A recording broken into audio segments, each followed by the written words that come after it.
కాశీనాథ నాగేశ్వరరావు గారికి ఈ కాశీనాథ శ్రీనివాసరావు ఏమన్నా బంధుత్వం ఉందండి.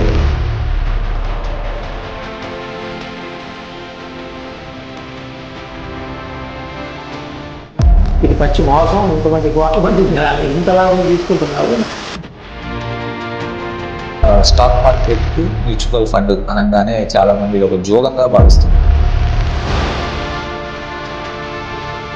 సో మనం గోధుమతో రొట్టె చేసినప్పుడు గోధుమ పేస్ట్ రాకుండా ఎలా ఉంటుంది, జొన్నతో చేసి జొన్న పేస్ట్ వస్తుంది.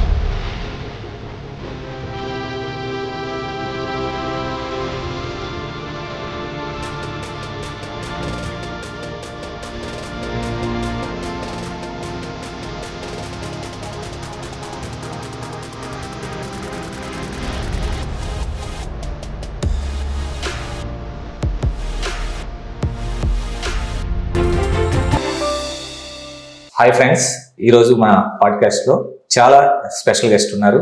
ఇన్వెస్ట్మెంట్ రంగంలో ముఖ్యంగా మ్యూచువల్ ఫండ్స్లో ఆయనకి ఎదురులేదు తిరుగులేదు. దాదాపుగా 35 సంవత్సరాల సుదీర్ఘ అనుభవం కలదు.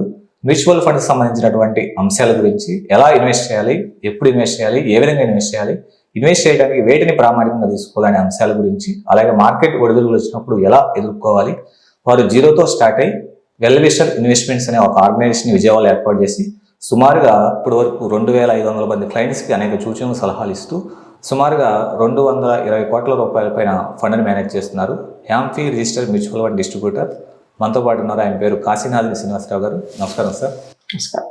ఎలా ఉన్నారు సార్? బాగున్నాను సార్. ఇది మన పాడ్కాస్ట్ వచ్చేప్పటికి ఆదర్శ టాక్స్ మన పాడ్కాస్ట్ ఛానల్ పేరు. ముఖ్యంగా మనకి ఈ ఇన్వెస్ట్మెంట్ సంబంధించి వెల్త్కి సంబంధించినటువంటి విషయాల గురించి చాలామంది యూట్యూబర్స్ చాలామంది చెప్తున్నారు. మీలాంటి ఎక్స్పీరియన్స్ ఉన్నటువంటి వాళ్ళు చెప్తే ఇన్వెస్టర్లకు చాలా ఉపయోగపడుతుందనే ఉద్దేశం సార్. అలాగే చాలా బిజీగా ఉన్నా కానీ ఇక్కడికి చేసినందుకు ధన్యవాదాలు సార్. అలాగే కాశీనాథ్ శ్రీనివాసరావు గారు.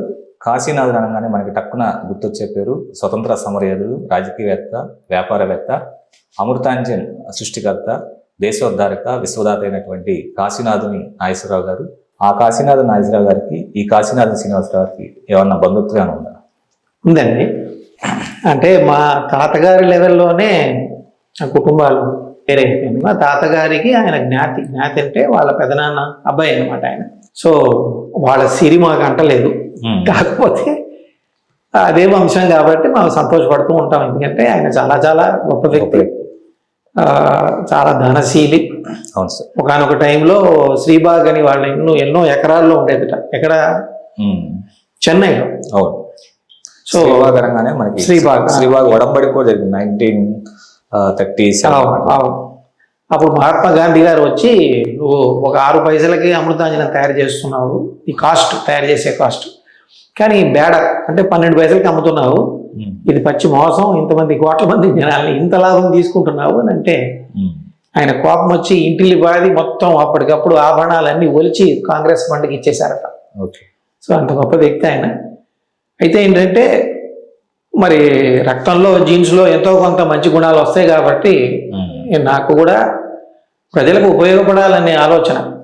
నాకు ఎటు తిరిగి మా బిజినెస్ పెరిగే కొద్దీ చక్కటి లాభాలు వస్తాయి. నాతో పాటు 15 మంది ఎంప్లాయీస్ ఉన్నారు. వాళ్ళు చక్కగా మంచి ఇన్సెంటివ్లు పొందుతున్నారు, జీతాలు పొందుతున్నారు. నేను కూడా మంచి అర్నింగ్ తీసుకుంటున్నాను. నేను ఉద్యోగంలో ఉన్నప్పటి కంటే ఇప్పుడు ఎక్కువగా. సో అని నాకు అంతకంటే సంతోషం ఇచ్చేది ఏంటంటే జనాలకి, చాలా మందికి, ఇన్వెస్టర్లకి మంచి మార్గదర్శనం చేయగలుగుతున్నాం. అది నాకు ఎక్కువగా సంతోషం పెట్టేది అనమాట. అదే నా ఆరోగ్యాన్ని కాపాడుతోంది, సంతోషంగా ఉండగలుగుతున్నాను. అలాగే ఇప్పుడు సాధారణంగా మీరు మ్యూచువల్ ఫండ్స్లో 35 సంవత్సరాల సుదీర్ఘ అనుభవం ఉంది. మొదట్లో మ్యూచువల్ ఫండ్స్లో జాబ్ చేశారు కొంతకాలం, తర్వాత డిస్ట్రిబ్యూటర్గా కంటిన్యూ అవుతున్నారు. అసలు మీకు ఈ మ్యూచువల్ ఫండ్స్ వైపు రావడానికి ఇన్స్పిరేషన్ కానీ ఎవరైనా ఇన్స్పైర్ చేశారా మిమ్మల్ని? ఇన్స్పిరేషన్ విధంగా చాలా మంది ఉన్నారండి. నేను ఈ ప్రొఫెషన్లకు వచ్చిన కొన్ని సంవత్సరాల పాటు ఒంటరిగానే తిరిగాను. అంతకుముందు నేను ఉద్యోగిగా ఉన్నాను. 14 ఏళ్ళు మ్యూచువల్ ఫండ్లో పనిచేశాను అనమాట, ఎంప్లాయీగా. తర్వాత నాకు అందులో గ్రోత్ నాకు పెద్దగా సంతోషం లేక బయటకు వచ్చేసాను అనమాట. వాలంటరీ తీసుకుని 2003లో తీసుకుని వచ్చిన తర్వాత ఒక 3 సంవత్సరాలు అప్పుడు డబ్బులు వచ్చినాయి కదా. అవును సార్. అది కూడా ఒక మంచి చెప్పాల్సిన జాగ్రత్త లాంటి విషయం అనమాట. అది ఏమి చేయకూడదు. ఒకేసారిగా మనకు 10 లక్షలు వస్తాయి. 2003లో 10 లక్షలు అంటే కొంచెం పెద్ద. సో ఏదో వ్యాపారాలు పెట్టేయాలి, ఏదో ఊపు అనమాట. పైగా ఏంటి మ్యూచువల్ ఫండ్లో నాకు పెద్దగా గ్రోత్ రాలేదు కాబట్టి ఆర్గనైజేషన్లో నేను అది చేయకూడదు, అవును సార్. ఆ బిజినెస్ చేయకూడదు, మనం ఇంకేదో చేసేయాలి, ఇంకేదో ఆరాటం. ప్లస్ వెంటనే నిర్ణయాలు తీసుకోవడం, ఈ వ్యాపారం చేసేద్దాం, అది చేస్తాం, అలా కొన్ని డబ్బులు నేను పోగొట్టాను అనమాట. సో ఐడియల్గా ఏం చేయాలంటే పనిలో పని ఈ విషయం వచ్చింది కాబట్టి అలాంటి మనకు ఎక్కువ విధంగా పెద్ద డబ్బు అమౌంట్ వచ్చినప్పుడు అసలు ఒక 3-4 నెలలు దాని మీద ఏ నిర్ణయం తీసుకోకూడదు. తరోగా ఆలోచించి అన్ని విషయాలు చదువుకుని రీసెర్చ్ చేసి తెలిసిన వాళ్ళని కన్సల్ట్ చేసి మంచి చెడు తెలుసుకుని కానీ ముందడుగు వేయకూడదు అనమాట. ఎందుకంటే డబ్బు మన దగ్గర వచ్చిందని తెలిస్తే చాలా మంది అప్పటిదాకా మనకి లేని వాళ్ళు తయారవుతారు. అవును సార్. సో అదేదో సామెత చెప్పినట్టు, పద్యంలో చెప్పినట్టు, ఎక్కడైతే బాగా నీళ్లు ఉంటాయో అక్కడ కప్పలు 10,000 వస్తాయని చెప్పి ఎవడో చెప్పారు పెద్ద ఆయన. సో అట్లా బాగా డబ్బులు వచ్చేప్పటికి గైడెన్స్ లేక తొందరపాటుతనంతో చేసిన పొరపాట్ల వల్ల ఒక 3 సంవత్సరాలు నేను ఈ చక్కటి ఇండస్ట్రీకి దూరంగా ఉన్నాను. సో 2007లో స్టార్ట్ చేసిన తర్వాత, అంటే కొంచెం లాంగ్ ఎందుకు చెప్తున్నానంటే ఈ స్టేజ్లో అందరూ ఎవరన్నా ఇప్పుడు ఇవాళ ఈ మ్యూచువల్ ఫండ్ డిస్ట్రిబ్యూషన్లోకి రావాలి, నా దీంట్లోకి రావాలనుకున్న వాళ్ళకు కూడా ఒక అవగాహన కోసం చెప్తున్నాను అనమాట. 7 ఏళ్ల పాటు నేను ఒంటరిగా చేసుకున్నాను, తిరిగి చేసేవాడిని. ఒక 10 కోట్లు అసెట్స్ మేనేజ్మెంట్ అనకూడదు, దీన్ని అడ్వైజ్ అనాలి. అంటే మేము డిస్ట్రిబ్యూటర్లుగా ఇన్సిడెంటల్ అడ్వైజ్, అంటే మ్యూచువల్ ఫండ్కు సంబంధించినంత వరకు అడ్వైస్ ఇవ్వచ్చు మా కస్టమర్లకి. సో 10 కోట్ల వరకు వచ్చి తర్వాత నేను ఒక టీమ్ స్టార్ట్ చేసిన తర్వాత, నేను ఎంప్లాయీస్ తీసుకుని ఆఫీస్ పెట్టి ఒక ప్రొఫెషనల్ వేలో స్టార్ట్ చేసిన 2014లో. అప్పటికి ఇప్పటికి మేము 22 ఇంతలు ఎదిగాం. ఆ 10 కోట్ల నుంచి 220 కోట్లకు వచ్చాం. సో ఇది జర్నీ. ఇందులో ఈ లేటర్ పార్ట్లో గత 7-8 ఏళ్ళ నుంచి నేను ఒక ముంబైలో ఉన్న ఒక పెద్ద డిస్ట్రిబ్యూటర్ గారు, మరి పేరు చెప్పచ్చో లేదో తెలియదు కానీ, ఆయన ఆఫీస్కి వెళ్ళి ఆయన స్టడీ చేసి, దీంట్లో ఏ బిజినెస్లో అయినా ఇమిటేషన్ అన్నది చాలా మంచిది. ఎందుకంటే ఆల్రెడీ వాడు సక్సెస్ అయ్యాడు, వాళ్ళు ఏ ప్రాసెస్ ఫాలో అవుతున్నారు, అప్రోచ్ ఏంటి, ఇది మనం గమనించుకుంటే మనం మళ్ళీ మొదలెత్తుకుని మనం మళ్ళీ పరిశోధన చేసే అవసరం ఉండదు. అది చేసి వచ్చిన తర్వాత 7-8 ఏళ్ల క్రితము ఇంకా చాలా ఫాస్ట్గా నేను బిజినెస్ చేయను. సో ఆయనే నా ఇన్స్పిరేషన్, నా మెంటర్. అలాగే జనరల్గా మనకి స్టాక్ మార్కెట్కి మ్యూచువల్ ఫండ్ అనగానే చాలా మంది ఇది ఒక జోదంగా భావిస్తుంటారు. చాలా మంది ఇన్వెస్టర్లు కానీ కొత్తగా ఇన్వెస్ట్ చేయడానికి వస్తున్నటువంటి వాళ్ళు కూడా ఒక అపోహ ఉంది, ఇది ఒక జోదంగా భావిస్తారు. ఈ అపోహల గురించి మనం చెప్పవచ్చు సార్. మ్యూచువల్ ఫండ్ అంటే కేవలం షేర్సే కాదు, మ్యూచువల్ ఫండ్ లో లిక్విడ్ ఫండ్స్ అని ఉంటాయి, అంతకంటే కూడా ఇంకా సేఫ్ గా అతి తక్కువ పీరియడ్, మెచ్యూరిటీ పీరియడ్ కలిగినవి ఓవర్ నైట్ ఫండ్స్ అని కూడా ఉంటాయి. అక్కడి నుంచి స్టార్ట్ అవుతుంది అనమాట జర్నీ. అవి అసలు షేర్లలో పెట్టరు. మీకు దాదాపుగా ఒక 17 నుంచి 20 రకాల డెట్ ఫండ్స్ ఉంటాయి మ్యూచువల్ ఫండ్. డెట్ ఫండ్స్ అంటే కేవలం ఇంట్రెస్ట్ వచ్చే వాటిలో పెట్టేవి. సో అది షేర్లలో ఎటువంటి సంబంధం ఉండదు. కార్పొరేట్ వరల్డ్ లో పెట్టేవి కంపెనీల బాగోగులకి లింక్ అయ్యి ఉంటాయి, దాంట్లో డౌట్ లేదు. గవర్నమెంట్ సెక్యూరిటీస్ లో పెట్టే ఉంటాయి, మరి అప్పుడు కార్పొరేట్ వరల్డ్ కి లింకే ఉండదు. దానికి కూడా ఇంకా ఇండైరెక్ట్ గా లింక్ ఉంటుంది అనుకోండి, తర్వాత చెప్తాను. సో ఇది ఒక భాగం, ఇంట్రెస్ట్ వచ్చే వాటిలో పెట్టడం. వీటిలో ఏంటంటే ఫ్లక్చుయేషన్స్ బాగా తక్కువగా ఉంటాయి షేర్లతో పోలిస్తే. షేర్లలో పెట్టే మ్యూచువల్ ఫండ్స్ ఉంటాయి, ఈ పెట్టని ఇందాక చెప్పినవి. ఈ మధ్య మార్గంగా కొంత భాగం షేర్లలో, కొంత భాగం ఇంట్రెస్ట్ వచ్చే వాటిలో పెట్టేవి హైబ్రిడ్ ఫండ్స్ అంటారు. వాటిలో మళ్ళీ బంగారంలో కొంత, ఇవాళ సిల్వర్ లో పెట్టేవి కొంత, కమాడిటీస్ లో పెట్టేవి కొంత, మళ్ళీ అన్ని రకాలు పెట్టే మల్టీ అసెట్ ఫండ్స్ ఉన్నాయి.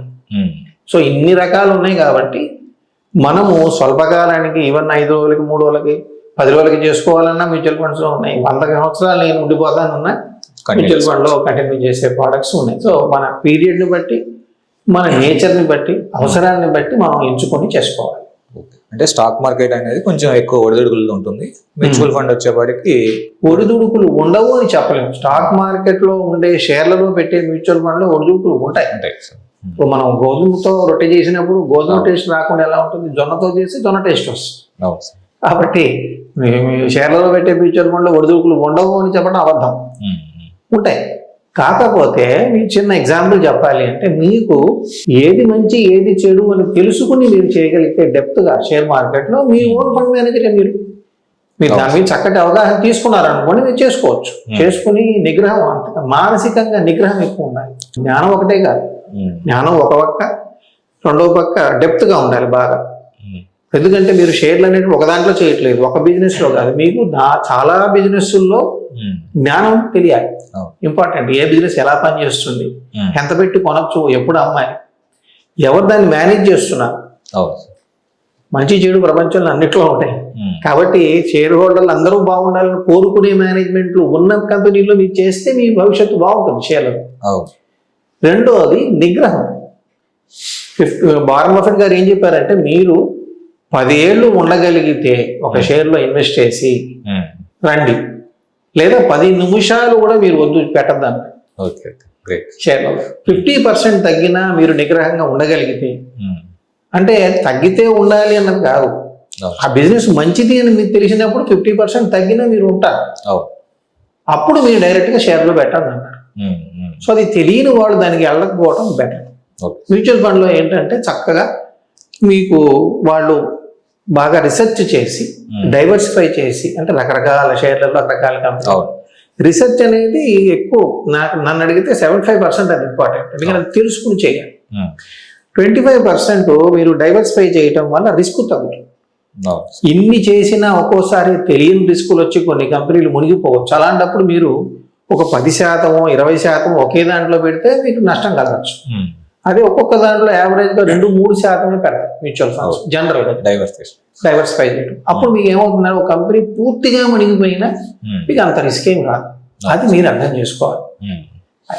జనరల్గా మనకి ఇన్వెస్ట్మెంట్ అనగానే చాలా మంది 99 మంది 100లో చూస్తే మనకి బ్యాంక్ ఎఫ్డి అని, లేదా గోల్డ్ అని, రియల్ ఎస్టేట్ అని, ఇలా ఎక్కువగా, అలాగే గవర్నమెంట్ బాండ్స్ అని చూస్తుంటారు. వాటితో పోల్చుకుంటే మ్యూచువల్ ఫండ్ బెటర్ అంటారు. మ్యూచువల్ ఫండ్లో మీకు ఇందాక చెప్పిన డెట్ ఫండ్స్, ఇంట్రెస్ట్ వచ్చే వాటిలో చేసేవి, బ్యాంకు డిపాజిట్లు దాదాపుగా కొంతవరకు సేమ్ రిటర్న్స్ ఇస్తాయి మీకు దగ్గరగా. అయితే మీకు డిపాజిట్లో పెట్టేటప్పుడు ఏంటంటే మీరు టైం స్పెసిఫై చేయాలి. మీరు 15 రోజులు చేస్తున్నారా, 45 రోజులు చేస్తున్నారా, 6 నెలలుగా, సంవత్సరానికా, 3 ఏళ్ళగా, ఈ లోపల మీరు విత్డ్రా చేస్తే మీకు కొంత పెనాల్టీస్ ఉంటాయి. రెండోది ఏంటి, మీరు ఎఫ్డీలో బ్యాంకులో చేసేప్పుడు వాళ్ళు ఏం మీకు చెప్పరు, ఎక్కడ పెడుతున్నది ఏమి చెప్పరు, కాకపోతే గ్యారంటీ ఇస్తారు. మేజర్గా మనం అర్థం చేసుకోవాల్సిన విషయం ఏంటంటే వాటిలో గ్యారంటీడ్ రిటర్న్స్ ఉంటాయి. సో మీకు రిస్క్ లేదు. ఎక్స్ట్రీమ్ సిచ్యువేషన్లో బ్యాంకు మునిగిపోతే రిస్కే. అది మీకు ఆర్బీఐ తరఫున ఒక డిపాజిట్ ఇన్సూరెన్స్ ఉంటుంది. 5 లక్షలు ఒక బ్యాంకులో ఒక పర్సన్కి 5 లక్షల వరకు డిపాజిట్ ఇన్సూరెన్స్ ఉంటుంది అన్నమాట. ఈ బ్యాంక్ వాళ్ళు ఇన్సూరెన్స్ ప్రీమియం కడతారు, ఆర్బీఐలో ఉన్న ఒక డిపార్ట్మెంట్ లాంటి దాన్ని కడతారు, దానివల్ల అంతవరకు సేఫ్.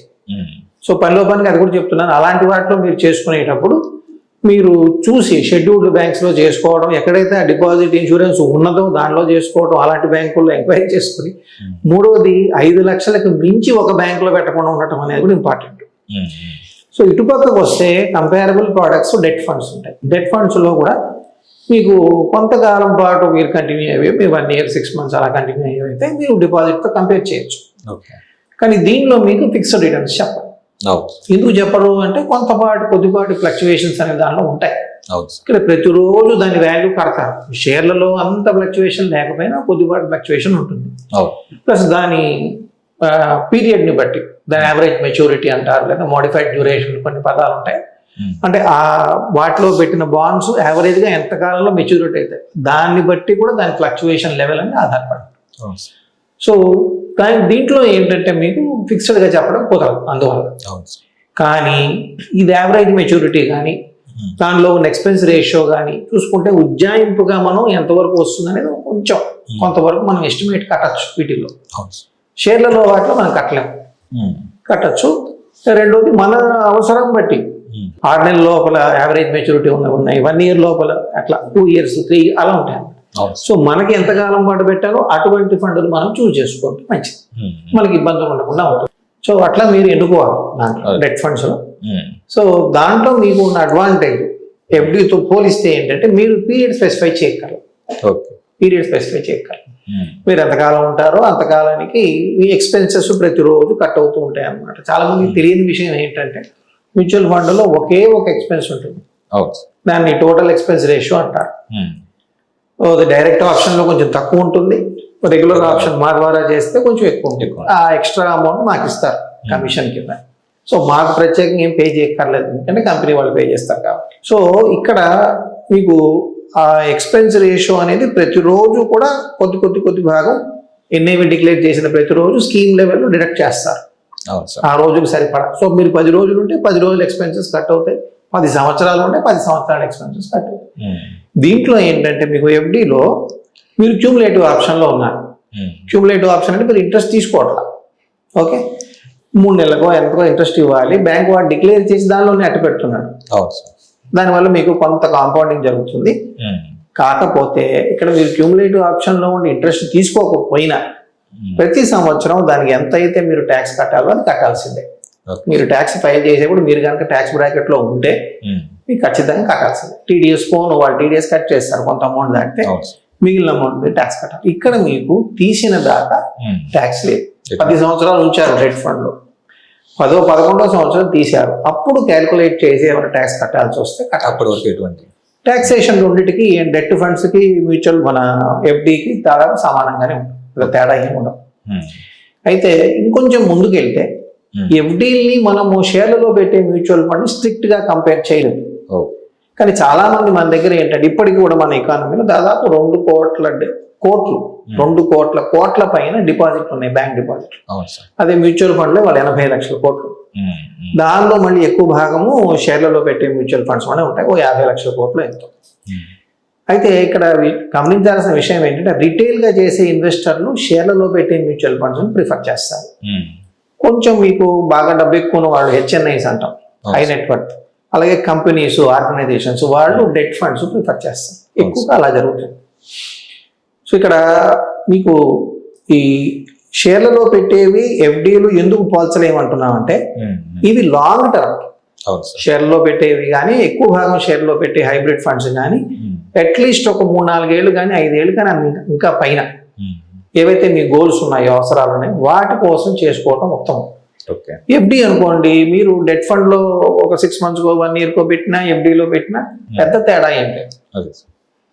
నాకు ఫిక్స్డ్ గా కావాలనుకున్న వాడికి ఎఫ్డీని బెటర్ ఏమో.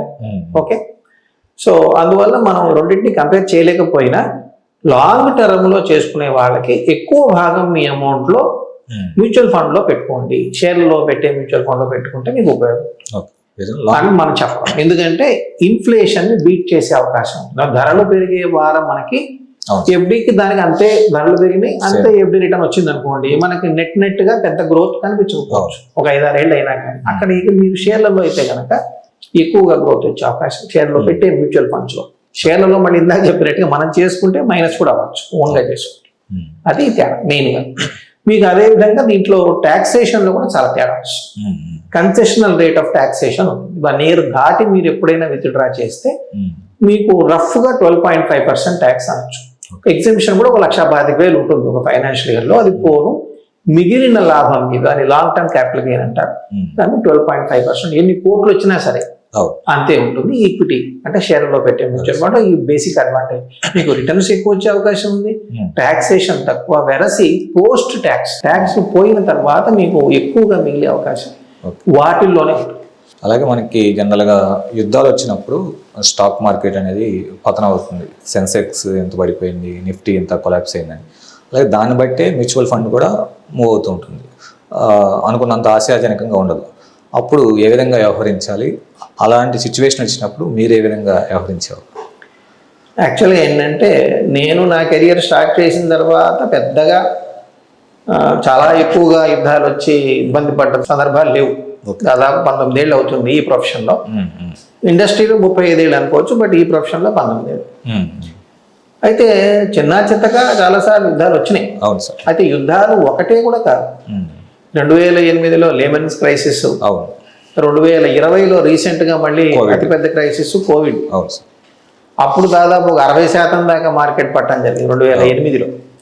తర్వాత మొన్న 35% ఒకే 10-15 రోజుల్లో మన పిఎం గారు వచ్చి లాక్డౌన్ అని డిక్లేర్ చేసినప్పటి నుంచి ఆ మంత్ ఎండ్ లోపల, మార్చ్ ఎండ్ లోపల 35% పడిపోయింది. సో ఇలాంటివి చాలా రేర్గా జరుగుతాయి.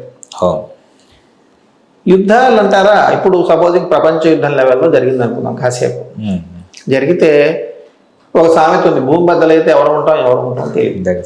సో అది ఎక్స్ట్రీమ్ రిస్క్, అవి ఎవరూ ఏమి చేయరు. పైగా అలా జరిగినప్పుడు ఏది సేఫ్టీ? ఒక షేర్ మార్కెటే సేఫ్టీనా? ఏది కాదు. మన ప్రాణాలు అరిచేతులు పట్టుకుని ఉంటాం కాబట్టి అటువంటి వాటి కోసం మనం ఒక ఎమర్జెన్సీ ఫండ్ పెట్టుకోవడం, మనం పెట్టే అమౌంట్ని అలొకేషన్ చేయటం ముఖ్యం. కొంత బంగారం, రియల్ ఎస్టేట్ చెప్పినా చెప్పకపోయినా మన దగ్గర అందరి దగ్గర ఉంటుంది కదా. సో కొంత ఫిక్స్డ్గా వచ్చే వాటిలో పెట్టుకోవటం, కొంత ఎక్కువ భాగం ఇప్పటికీ కూడా నేను షేర్లలో పెట్టే వాటిలో ఈక్విటీ మ్యూచువల్ ఫండ్లో కొంత ఎక్కువ భాగం యంగ్ ఏజ్ వాళ్ళు పెట్టుకోవడం అనేది బెటర్. ఏజ్ పెరిగిన కొద్దీ కొంచెం తగ్గించుకోవడం, ఎందుకంటే మరి ఫ్లక్చుయేషన్స్కి తట్టుకుని ఉండాలంటే వయసు పెరిగే కొద్దీ కష్టం కాబట్టి. ఈ చిన్న చిత్తగా యుద్ధాలు అనేవి వస్తూ ఉంటాయి, పోతూ ఉంటాయి. దానివల్ల మనము నాకు తెలిసి అంత పెద్ద ఎఫెక్ట్ ఉండదు. ప్రభుత్వాలు మారినా కూడా కంటిన్యూటీ ఆఫ్ పాలసీ అనేది ఉంటే, ఇప్పుడు మనలాంటి డెవలపింగ్ కంట్రీలో చాలా ఇంకా స్కోప్ ఉంది కదా ఫ్యూచర్లో, దానికి మనం ఎక్కువగా అట్రాక్ట్ అవ్వాలి. కానీ ఏదో యుద్ధం వస్తుంది, ఏదో అయిపోతుంది అని ఎప్పటికప్పుడు మనం భయపడుతూ ఉంటే ఏది కష్టం. ఇప్పుడు కోవిడ్లో చూడండి 35% మార్కెట్ పడింది, అందరికీ చీకటిగానే కనిపించింది. కానీ విత్ ఇన్ 1 yearలో మళ్ళీ రికవర్ అయిపోయి అక్కడి నుంచి ఇక్కడికి 3 మార్కెట్ పెరిగింది. కోవిడ్ టైంలో పడినప్పటి నుంచి ఇప్పటికి చూసుకుంటే. అంటే దాని అర్థం ఏంటంటే వీటన్నిటికంటే ఒక ఆర్థిక వ్యవస్థ ఎంత బాగా పెరుగుతోంది, స్కోప్ ఎంత ఉంది అనే దాని మీద మార్కెట్స్ ఆధారపడి. ఇప్పుడు మనం ఒక చాలా అద్భుతమైన ఒక స్టడీ జరిగింది యాక్చువల్గా. గత 20 ఏళ్లలో ప్రపంచవ్యాప్తంగా ఏ మార్కెట్స్ బాగా మంచి రిటర్న్స్ ఇచ్చినాయంటే ఒక యుఎస్ మార్కెట్, ఇండియన్ మార్కెటే చాలా చక్కటి రిటర్న్స్ ఇచ్చినాయి, బెస్ట్ రిటర్న్స్ ఇచ్చినాయి. సో అమెరికాలో ఉండే కొంతమంది ఇన్వెస్టర్లు మాతో ఏమంటుంటారంటే, సార్ ఇక్కడ 15% వచ్చినా 2.5% మళ్ళీ డాలర్ వర్సెస్ రూపీ తగ్గిపోతుంది కాబట్టి మేము వెనక్కి తీసుకెళ్ళినప్పుడు తక్కువ డాలర్లు వస్తాయి కదా, ఇది ఒక రిస్కే కదా అంటారు. రిస్కే, కానీ గత 20 ఏళ్లుగా కంపేర్ చేస్తే ఈ రిస్క్ని కౌంట్ చేసినా కూడా తగ్గించినా కూడా దగ్గర అమెరికన్ మార్కెట్ అంత రిటర్న్ ఇండియన్ మార్కెట్ ఇచ్చింది. విచిత్రం ఏంటంటే చైనీస్ మార్కెట్ కూడా అంత ఇవ్వాలి. మనకంటే పెద్ద ఎకానమీ, మనకంటే ఎక్కువ పెరిగింది, కానీ అక్కడ మార్కెట్ అది గవర్నమెంట్ కంట్రోల్ అవ్వటం వల్ల, లేకపోతే ప్రాపర్ వేలో దాన్ని లిస్టింగ్ చేయకపోవటం వల్ల, ఇంటర్నేషనల్గా చాలా మంది దాని మీద నమ్మకం లేకపోవటం వల్ల, రకరకాల కారణాల వల్ల పెద్ద రిటర్న్స్ ఇవ్వలేదు. ఇప్పుడు గత 1 yearలో చైనీస్ మార్కెట్ 50% పెరిగింది, కానీ గత 5 ఏళ్లలో ఆ మార్కెట్ ఇచ్చిన రిటర్న్ -0.5%. చాలా విచిత్రం కదా. ఇంత పెద్ద ఎకానమీ, ఎంత డెవలప్మెంట్ జరిగింది చైనాలో. అంటే ఇక్కడ ఏంటంటే రెగ్యులేషన్ బాగుండాలి, చట్టాలు మంచిగా పనిచేయాలి, ఇన్వెస్టర్కి నమ్మకం ఉండాలి, ఎకానమీలో గ్రోత్ ఉండాలి. నేనేం ఆర్థికవేత్తని కాదు, కానీ ఇవన్నీ జనరల్గా మనం చదువుతూ ఉంటాం, కానీ మనం ప్రాపర్గా అర్థం చేసుకోవాలంటే కొంత ఎక్స్పీరియన్స్ దీని గురించి అవగాహన ఉండాలి. సో ఇందువల్ల మనకి భయపడాల్సిన పని లేదు లాంగ్ టర్మ్లో. ఇప్పుడు భూమి బద్దలైపోతే ఎవరు ఉండవు. వీరందరూ నాగరికత మర్చిపోయి గుహల్లో పోయి ఉంటూ ఆకులాలను తింటామా? లేదు సార్. ప్రతిరోజు మనం కొత్త వస్తువుల్ని కొంటున్నాము, ఉన్న వస్తువులు ఎక్కువ కొంటున్నాము, మన జీవన ప్రమాణాలు పెరుగుతున్నాయి. దీనివల్ల కార్పొరేట్ వరల్డ్కే ఉపయోగం. కార్పొరేట్ వరల్డ్ మనం డైరెక్ట్గా మనం కంపెనీ పెట్టలేం కాబట్టి మ్యూచువల్ ఫండ్ ద్వారా దాన్ని లబ్ధి పొందవచ్చు. ఈక్విటీ మ్యూచువల్ ఫండ్లు కొనుక్కోవడం ద్వారా లాభాలు మనం భాగస్వాములు అవ్వచ్చు. చాలా చక్కటి అవకాశం. 2047 కల్లా మన దేశం డెవలప్డ్ నేషన్ అయిపోతుందని ఈ గవర్నమెంట్ డిక్లేర్ చేసింది. వాళ్ళు చాలా కాన్షియస్గా మంచి పాలసీని తీసుకొస్తున్నారు. దానికోసం ఏం చేయాలి, ఏ రంగంలో మనం వెనకబడుతున్నాం, ఎక్కడ డెవలప్ చేయాలి, దీనికోసం భూమి ఆకాశం ఏకం చేస్తున్నారు. సో మన వల్ల జస్ట్ ఆ బోట్లోనో ఆ ట్రైన్లోనో కూర్చుని ఉండటమే, జర్నీ చేస్తూ ఉంటే చాలు. జనరల్గా మనకి మ్యూచువల్ ఫండ్స్ చాలా రకాలు ఉన్నాయి సార్. మ్యూచువల్ ఫండ్స్ ఎన్ని రకాలు, వేటిల్లో మనకి బెస్ట్ ఉంటుంది, వేటిని ఫాలో అయితే బాగుంటుంది? మనం ఇందాక చెప్పినట్టుగా ఓవర్ నైట్ లిక్విడ్ ఫండ్స్ ఉన్నాయండి. ఇది మనకి స్వల్పకాలానికి సేవింగ్ బ్యాంక్ అకౌంట్ కంటే బెటర్. సేవింగ్ బ్యాంక్ అకౌంట్లో మనకి మరీ బాగా అర్జెంటుగా వెంటనే వెళ్ళి నేను ఏటీఎం కార్డు పెట్టి తీసుకోవాలంటే ఎంత కావాల్సి వస్తుందని ఒక అవగాహన మనం ఉంచుకుంటే అంతవరకు పెట్టుకుంటే చాలు. ఓకే. ఇక అంతకు మించి మనకి ఇంకేదైనా ఎమర్జెన్సీ ఫండ్ కావాలి, 1-2-3 లక్షలు 5-6 లక్షలు ఉంటే అవి లిక్విడ్ ఫండ్లో పెట్టుకోండి. మీకు దాదాపు సేవింగ్ బ్యాంక్ అంటే అట్ ప్రెసెంట్ అయితే అవి ఒక 2-3% ఎక్స్ట్రా ఇస్తున్నాయి. 1 day గ్యాప్తో మీ డబ్బులు మీ అకౌంట్లో ఉంటాయి. జస్ట్ అలా మనం ప్లాన్ చేసుకుంటే ఎటువంటి రిస్క్ వాటిలో లేదు. దాదాపుగా ఇవాళ వరకు మైనస్ అయిన లిక్విడ్ ఫండ్స్ ఎప్పుడూ లేదు. టెంపరీగా ఒక్కరోజు చాలా తక్కువ చిన్న అమౌంట్ మైనస్ అయినా ఉండేది గతంలో సందర్భాల్లో, దాదాపుగా మనం పరిగణించాల్సిన పని లేదు. సో అదొక మంచి ఇది. అలాగే నేను చెప్పలేము. సపోజ్ మా అమ్మాయి పెళ్ళి వచ్చే సంవత్సరంలోనో, నెలలో కుదిరితే నెలలోనో, 6 నెలల్లో కుదిరితే 6 నెలల్లోనూ చేస్తాను, ప్లాన్ చేస్తున్నాను. అది డబ్బులన్నీ రెడీ చేసుకున్నాను. ఓ ప్లాట్ అమ్మాను, లేకపోతే ఇంకేదన్నా పిఎఫ్ అమౌంట్ డ్రా చేశాను, ఏదో చేసి రెడీగా పెట్టుకున్నాను. ఎందుకంటే నాకు ఎప్పుడు అవుతుంటే అప్పుడు నేను ఎఫ్డి ఎంతకాలానికి పెట్టాలి?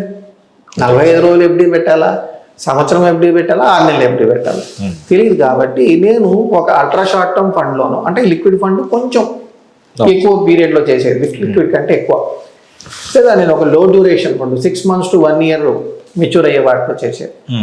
అలాంటి దాంట్లో పెట్టుకున్నాను అనుకోండి, నా పీరియడ్ని బట్టి నేను ఎప్పుడైనా డ్రా చేసుకోవచ్చు. ఎప్పుడు డ్రా చేసినా నాకేమి ఎగ్జిట్ లోడ్ ఉండదు. ఎగ్జిట్ లోడ్ అంటే పలాని టైం లోపల మీరు తీసేస్తే కనుక మేము ఇంత పెనాల్టీ వేస్తామని ఉంటుంది, ఎక్కువ ఉండదు, 1% ఇలాగే ఉంటుంది. అది కూడా ఈ ఫండ్స్ ఉండదు. ఓకే. సో అట్లాంటిది ఏదన్నా ఉంటే ఇట్లాంటి వాటిలో పెట్టుకోవచ్చు. ఎందుకంటే మీకు టైం పీరియడ్ తెలియదు అన్నప్పుడు ఫిక్స్ అయిపోవడం ఎందుకు? ఫిక్స్ అయిపోయే కంటే ఇక్కడ ఫిక్స్డ్ వాటిలోనే చేస్తారు, కానీ మీకు దాంట్లో ఉన్న ప్రాబ్లం ఉండదు, ట్యాక్సేషన్ సేమ్ ఉంటుంది. అట్లా ఇట్లా నేను ఒక 2-3 సంవత్సరాలు, కొంతమంది మా దగ్గర ఏంటంటే ఫర్ ఎగ్జాంపుల్ మేము ఒక ఎల్ఐసి పాలసీ యాన్యువల్ ప్రీమియం కట్టాలి. ఓకే, నేను ఒక 50,000 కట్టాలి, ₹1,00,000 కట్టాలి. ఆర్డీలో వేసుకుంటాను. ఆర్డీలో మేబీ 6% రావచ్చు, కానీ ఇక్కడ కొంచెం ఎక్కువ వచ్చే ఉంటాయి. క్రెడిట్ రిస్క్ ఫండ్స్ అని ఉంటాయి, నేను ఇందాక చెప్పిన లో డ్యూరేషన్ ఫండ్ ఉంటుంది, షార్ట్ టర్మ్ ఫండ్, ఇలాంటి వాటిల్లో కూడా మనం చేసుకుని ఎవ్రీ ఇయర్ దాన్ని డ్రా చేసి అటు ఎల్ఐసి పాలసీ కట్టేసుకోవచ్చు. ఎల్ఐసి అంటే ఏదైనా life insurance corporation of India అనే కాదు, ఇందులో పాలసీ ఉన్నా కానీ మీకు అలా కట్టాల్సి వచ్చినప్పుడు ఇక్కడ చేసుకొని తీసేసుకొని కట్టుకోవడం. ఇలా మనకి టైం పెరిగే కొద్దీ 2 years, 3 years, 4, 7 years వరకు కూడా ఉన్న మెచ్యూరిటీ ఉన్న ఫండ్స్, మెచ్యూరిటీ ఉన్న వాటిలో చేసే మ్యూచువల్ ఫండ్స్, డెట్ ఫండ్స్ ఉంటాయి.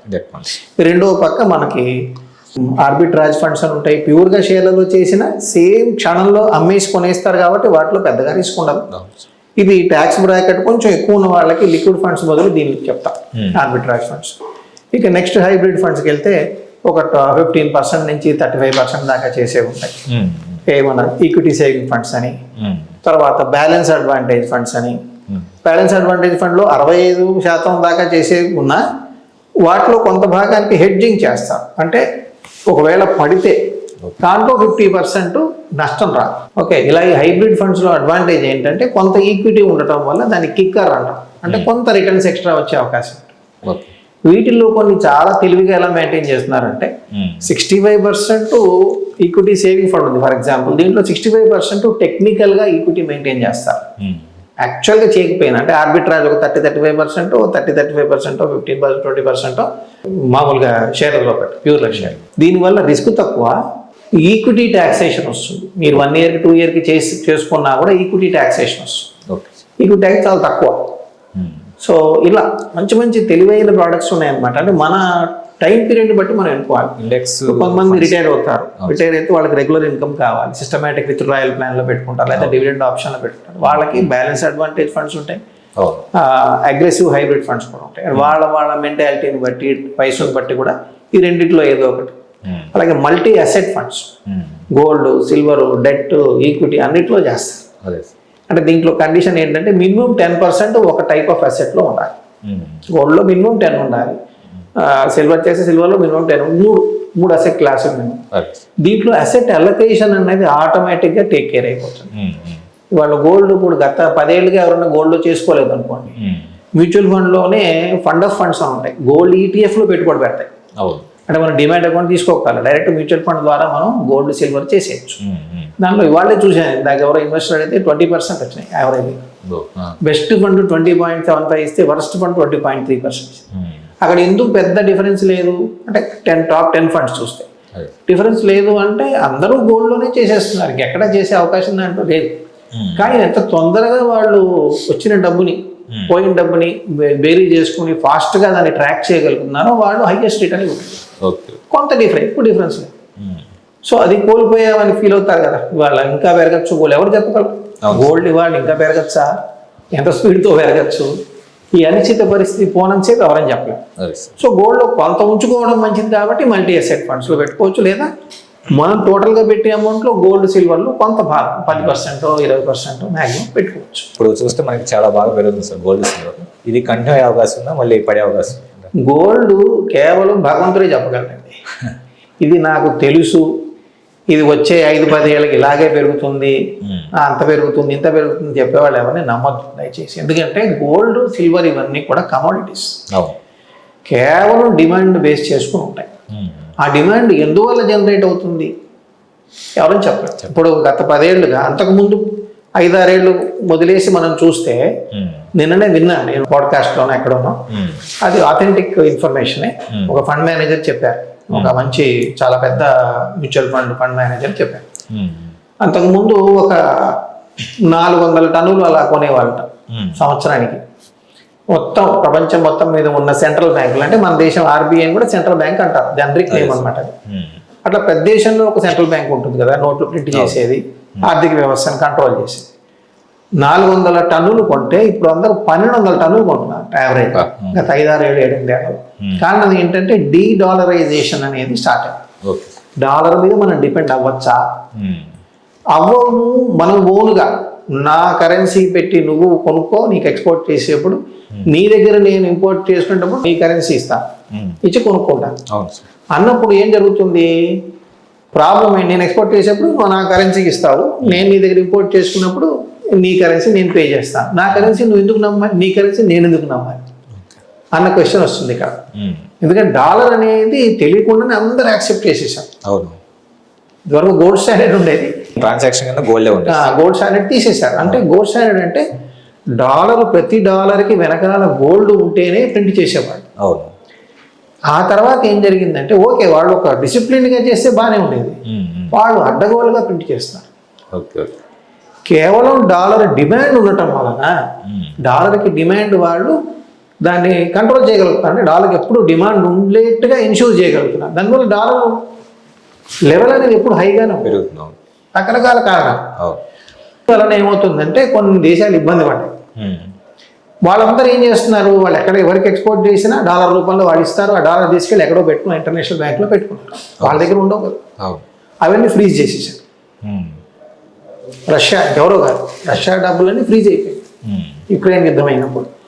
అప్పుడు ప్రపంచవ్యాప్తంగా, రష్యా ఒకళ్ళకే కాదు, ప్రపంచవ్యాప్తంగా వచ్చిన ఆలోచన ఏంటంటే, రేపు మాకు ఈ పరిస్థితి ఎదురవుతే ఏంటి, మాకున్నవన్నీ రిజల్ట్స్ అన్ని డాలర్లో ఉన్నాయి. ఇప్పుడు ఇండియాలో ఉన్న విదేశీ మారక నిల్వలన్నీ కూడా ఎక్కువగా డాలర్లో ఇప్పటికీ ఉంటాయి.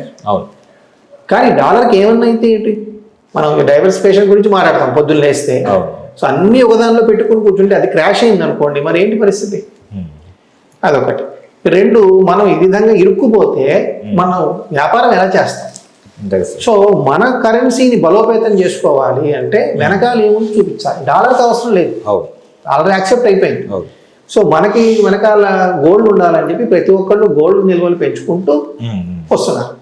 ఆల్రెడీ ఇండియా, రష్యా, కొన్ని దేశాలు ఏం చేస్తున్నాయంటే వాళ్ళ కరెన్సీతో వ్యాపారం చేస్తున్నాయి, డాలర్ని తగ్గించుకుంటారు. ఒక్కరోజు అయ్యే పని కాదు, డాలర్ని తగ్గించుకుంటూ పెంచు. సో ఇది ఒక కారణం. ఇది ఎన్నాళ్ళు అవుతుంది ఎవరు చెప్పగలం? ఎప్పటికీ వాళ్ళు గోల్డ్ కొనటం ఆపేస్తారు లేదా అంతకు ముందు తక్కువగా కొనే స్థాయికి ఎప్పుడు వస్తారు చెప్పలేదు. ఇది కాకుండా ఇది పెరుగుతోంది కదా అని చెప్పి కొనుక్కునే వాళ్ళు మనలాంటి వాళ్ళు ఉన్నారు. ఎక్కువ మంది ట్రెండ్ ఫాలో అవుతారు. వీళ్ళు కూడా గోల్డ్ కొంటున్నారుగా. మరి ఎప్పుడైతే ఈ గోల్డ్ పెరిగిందో, ఇప్పుడు మేము దూకాలి, మేము ఇన్నాళ్ళు 10 ఏళ్ళు పోగొట్టుకున్నాం 20%, ఇక ముందైనా ఇంకో 20% మాకు వస్తుందేమో అన్న ఆశతోటి పెట్టుకునేవాళ్ళు ఉంటారు. దీనివల్ల కూడా పెరుగుతుంది.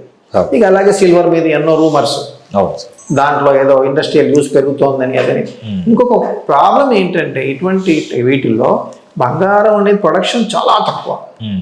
కరెక్ట్గా నాకు తెలియదు కానీ ఇప్పటికీ భూమి లోపల బయట ఉన్న బంగారం 2 లక్షల టన్నులే.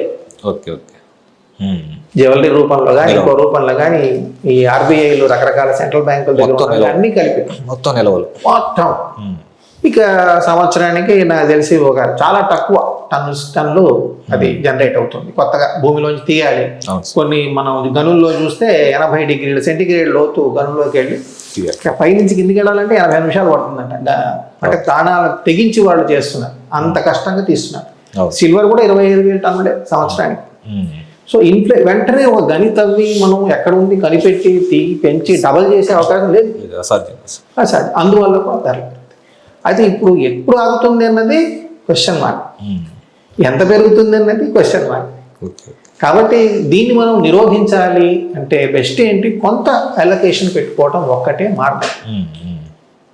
సో మహా అయితే 10 కానీ ఇంకా బాగా నాకు గట్టిగా నమ్మకం ఉంది, ఇది ఇండివిజువల్ డెసిషన్ అండి, ఎవరూ చెప్పలేదు. 20% అంతకంటే ఎక్కువ పెట్టుకోవడం అన్నది మంచిది కాదేమో నా పర్సనల్ అభిప్రాయం బేస్డ్ ఆన్ ఎక్స్పర్ట్ ఒపీనియన్. నేను ఎందులో ఎక్స్పర్ట్ ఏం కాదు, నన్ను అడిగితే ఎవరు ఎక్స్పర్ట్ కాలేరు దీంట్లో. అందువల్ల ఒక మల్టీ అసెట్ ఫండ్లో పెట్టుకున్నారనుకోండి, వాళ్ళు అంతే 10-20% కంటే ఎక్కువ పెట్టరు.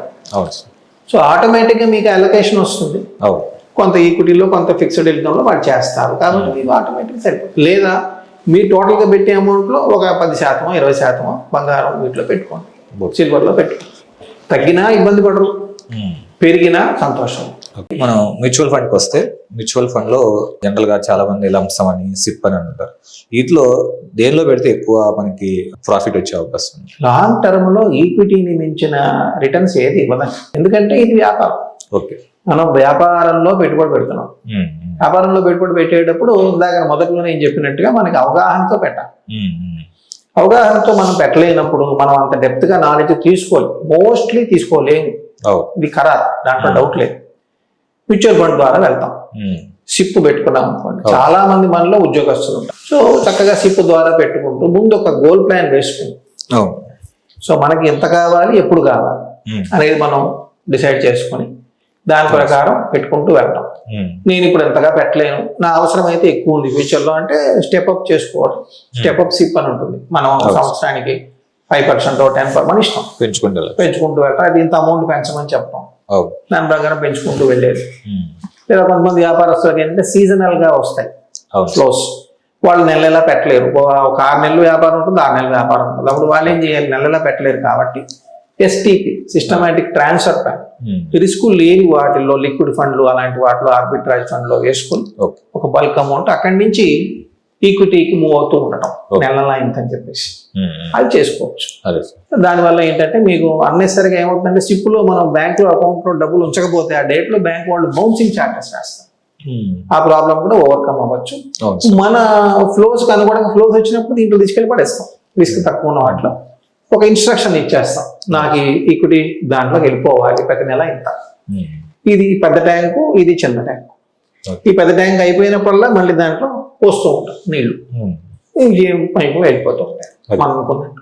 ఇలా లాంగ్ టర్మ్ లో మనకి ఏ గోల్స్ ఉంటాయి, ఎవరైనా సరే టైంలో గుర్తించి కనీసం మీకు 40-45 ఏళ్ళు వచ్చే లోపలైనా మీ రిటైర్మెంట్ గురించి, పిల్లల గురించి అన్ని ఆలోచించి ఇల్లు కొనుక్కోవడం, కట్టుకోవడం, ఎంతకంటే ఏముంటాయి ఎవరికైనా. ఇంకా బాగా మీకు ఇక్కడ డబ్బు ఉన్న వాళ్ళైతే నేను ఇక్కడ వెకేషన్కి వెళ్ళాలి, ఇంకేది చేయాలి, ఇంకా ధర్మ కార్యాలు చేయాలని ఇంకటం ఉంటుంది. దాన్ని మనం సెట్ చేసుకుని దానికి తగ్గట్టుగా ప్లాన్ చేసుకుంటే ఇబ్బంది పడ.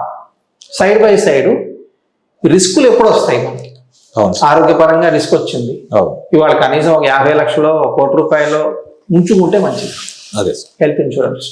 అలాగే సంపాదించే వ్యక్తి చనిపోతే ఏంటి, ఒక టర్మ్ ఇన్సూరెన్స్. ఎందుకంటే అది మరి ఫ్యామిలీని నిలబెడుతుంది కాబట్టి ఆ ఇన్కమ్ని రీప్లేస్ చేయగలదు టర్మ్ ఇన్సూరెన్స్, చిన్న మొత్తంతో టర్మ్ ఇన్సూరెన్స్.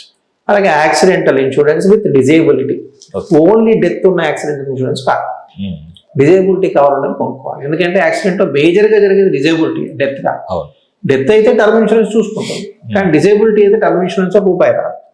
కాబట్టి దాంట్లో యాక్సిడెంటల్లో total permanent disability, partial permanent disability, total temporary disability కూడా కావాలి. సో అక్కడ మీ ఈ 3 పాలసీలు ప్రాపర్గా ప్లాన్ చేసుకుంటే, డిపెండెన్స్ ఉన్న వాళ్ళే టర్మ్ ఇన్సూరెన్స్ తీసుకోవాలి, డిపెండెన్స్ లేని వాళ్ళు ఈ 2 ఇన్సూరెన్స్ కంపల్సరీగా తీసుకోవాలి. వాళ్ళు ఒక్కరికైనా అవసరం ఈ 2, యాక్సిడెంటల్ కానీ హెల్త్ కానీ. ఇట్లా ప్లాన్ చేసుకుంటే ఉన్న చోటు నుంచి మనం ఫైనాన్షియల్గా వెనక్కి వెళ్ళిపోకుండా ఉంటాం. ఇది ముఖ్యం. అంటే ఇది చేసుకుంది మీరు మ్యూచువల్ ఫండ్లో. ఇప్పుడు నేను నా ఎక్స్పీరియన్స్లో చెప్తాను, 1 గంట సేపు కూర్చోబెట్టి క్లయింట్తో మాట్లాడాను. చెప్పిన తర్వాత మొట్టమొదటి మ్యూచువల్ ఫండ్ కడతా అంటాడు.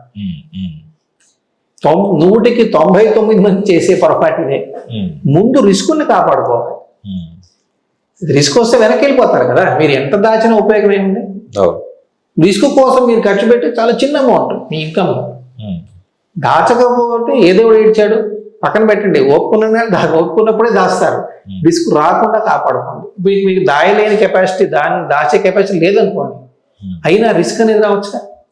సో దానికి ఇంపార్టెన్స్ ఇవ్వాలి. అది అయిన తర్వాత మీరు దాయటం, ఈ ప్లానింగ్ ఇవన్నీ చేసుకోవాలి. ఈ రెండు చేసుకున్నవాడు ధన్యుడు.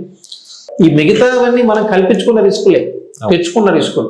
నేను లేనిపోని వ్యాపారాలు, ట్రేడింగ్లు చేయటం, నేను ఫ్యూచర్స్ ఆప్షన్కి వెళ్ళిపోవటం, పుట్టుకెక్కలేని స్వర్గానికి ఎక్కిందని షేర్లే చేతగాని వాడు ఫ్యూచర్కి ఆప్షన్కి ఎందుకు వెళ్తాం అండి? అవసరం రిస్క్ చాలా. అంటే ఇది వీటి ఎవరు గైడ్ చేసేవాళ్ళు లేరు. గవర్నమెంట్ రెగ్యులేషన్స్ అన్ని కూడా మిమ్మల్ని అలౌ చేస్తాయి. సిగరెట్ ఉందండి, నిజం మాట్లాడాలంటే నిజంగా గవర్నమెంట్ అంటే మనం ఒకరు విమర్శించడం అని కాదు, కానీ గవర్నమెంట్ మన మీద ప్రేమ అంటే సిగరెట్ నిషేధించాలి, అవునా కదా? కానీ వాళ్ళు చేయలేదు. ఎందుకంటే మన పేద దేశం, మనకి ట్యాక్సులు కావాలి, దాని మీద ఎంతో ట్యాక్సులు వస్తాయి. దాని మీద వాళ్ళు ఒక ఇంజూరియస్ టు హెల్త్ అని ఒకటి వేసి వదిలిపెట్టేస్తారు. మీదిరా బాధ్యత బాబు నాయన అని చెప్పేసి. అందువల్ల ఈ రిస్కులు మనం తెచ్చుకుంటే వచ్చేవి ఎక్కువ ఉంటాయి కాబట్టి ఈ మూడే నార్మల్ గా వచ్చేవి. మన చేతిలో లేని రిస్కులు. అనారోగ్యం పాలు కాకుండా ఉండటం అనేది మన రిస్క్ కాదు, ఎట్లాగే రావచ్చు. క్యాన్సర్ ఎందుకు వస్తుంది వాళ్ళకి ఎవరికీ తెలియదు. బోల్డ్ రీసెర్చ్లు ఉన్నాయి, ఏవో చెప్తారు. కానీ వాటి వరకు క్యాన్సర్ ప్రతి 11 మందిలో ఇండియాలో ఒకరికి వచ్చే అవకాశం. మరి అది వచ్చి 50 లక్షలు ఖర్చు అయింది అనుకోండి, ఎన్ని దాని ఉపయోగం? సో ఇవన్నీ బేసిక్స్ అండి. ఈ విధంగా ప్లాన్ చేసుకుంటే చక్కగా చిన్న గోల్ ప్లాన్, అది ఎవరు మనం ఆన్లైన్లో కూడా చేసుకోవచ్చు. గోల్ ప్లానింగ్ ఇబ్బంది ఏం లేదు, చాలా ఈజీ. దీంట్లో మెయిన్ థింగ్ మనం చూసుకోవాల్సింది ఏంటంటే ఇన్ఫ్లేషన్. ఇన్ఫ్లేషన్లు వేరే వేరేగా ఉంటాయి. నార్మల్ లైఫ్ స్టైల్ ఇన్ఫ్లేషన్ రిటైర్మెంట్కి ఉపయోగించుకోవాలి, పెళ్లికి, పిల్లల పెళ్లికి. అది ఎడ్యుకేషన్ ఇన్ఫ్లేషన్. ఎడ్యుకేషన్ ఇన్ఫ్లేషన్ దేనికంటే దాదాపు 12% పైన ఫీజులు పెరుగుతున్నాయి మన దేశంలో. సో నార్మల్ లాగా మీరు 5% వేసారనుకోండి, అక్కడికి వచ్చేప్పటికి షార్ట్ ఫాల్ వస్తుంది. ఆ గోల్ వచ్చేప్పటికి షార్ట్ ఫాల్ వస్తుంది. సో మీరు అట్లీస్ట్ 10% 12% ఇన్ఫ్లేషన్ వేసి క్యాల్కులేట్ చేసుకోవాలి. అదేవిధంగా మీకు మెడికల్ ఇన్ఫ్లేషన్ 15%. సో చాలా మంది నాకు చెప్తుంటారు, నాకు 5 లక్షలు ఉందండి హెల్త్ పరంగా, నేను ఎందుకు పనికిరాదు. ఎందుకంటే 5 లక్షలు చాలా తక్కువ. ఒక సింపుల్ మీకు లివర్ ట్రాన్స్ప్లాంటేషన్ అయితే 30 లక్షలు, కిడ్నీ ప్రాబ్లం వస్తే 40-50 లక్షలు, క్యాన్సర్ వస్తే 50 కోట్ల రూపాయలు. 2 కోట్ల అయిన కేసు కూడా నాకు తెలుసు. ఈ 1 కోటి రూపాయలు తీసుకోవాలనుకోండి, సింపుల్ నార్మల్ పాలసీ ఒకటి 10 లక్షలు 5 లక్షలు తీసుకుని దాన్ని మీరు టాప్అప్ తీసుకోండి, తగ్గుతుంది ఖర్చు. ఒకేసారి మీరు పెట్టలేకపోతే ఒక సిప్ పెట్టుకోండి, మ్యూచువల్ ఫండ్ సిప్ పెట్టుకుని సంవత్సరానికి ఒకసారి కట్టేసుకోండి. సో ఇది ఇట్లా చేసుకుంటే హ్యాపీగా ఉంటుంది. సార్, అలాగే ఇన్వెస్ట్మెంట్ లో ముఖ్యంగా మనకి ఇన్వెస్ట్మెంట్ చేయాలి, దాని దగ్గర రిటర్న్స్ రావాలి, లేదా వెల్త్ బాగా క్రియేట్ చేసుకోవాలంటే టైం పీరియడ్ అనేది చాలా ఇంపార్టెంట్. మనకి మ్యూచువల్ ఫండ్ లో ఎంత టైం పీరియడ్ ఉంటే ఎక్కువగా రిటర్న్స్ వచ్చే అవకాశం? ఇందాక నేను చెప్పినట్టు మన టైంకు తగ్గట్టు మనం స్కీమ్ని ఎన్నుకోవాలి. షార్ట్ పీరియడ్ అయితే 4 ఏళ్ళ లోపల అయితే డెట్ ఫండ్స్ కొంత, లేదా లిక్విడ్ ఫండ్స్ ఇలాంటివి, hybrid funds 4-5 years and above ఉంటే కనుక ఈక్విటీ ఫండ్స్కి వెళ్ళచ్చు. మనకి నిజంగా డబ్బు పెరగాలంటే మన ఈక్విటీ ఫండ్సే కావాలి. సో మనం పీరియడ్ని దానికి అలైన్ చేసుకోవాలి. నేను 1 ఇయర్కే చేస్తాను, నేను ఈక్విటీ ఫండ్లో పెడతాను, నాకు ఎక్కువ రిటర్న్స్ రావాలి అంటే మరి కష్టం. ఎక్కువ రిటర్న్స్ రావచ్చు, రాకపోవచ్చు, తక్కువ రావచ్చు, అసలు రాకపోవచ్చు. అది గుర్తుపెట్టుకోవాలి. అంటే అవ్వా బువ్వా 2 కావాలంటే కుదరదు. మెయిన్ థింగ్ దీంట్లో మెయిన్ ఇష్యూ ఏంటంటే మన టైంకి తగ్గట్టు మన స్కీమ్ని ఎంచుకోవాలి. అదే చాలా పొరపాటు చేస్తున్నారు. అది చేయకపోవడం వల్లనే ఇబ్బంది పడుతున్నారు. రెండోది, మానసికంగా ఆ స్కీమ్కి తగ్గట్టుగా మనం ప్రిపేర్ అవ్వాలి.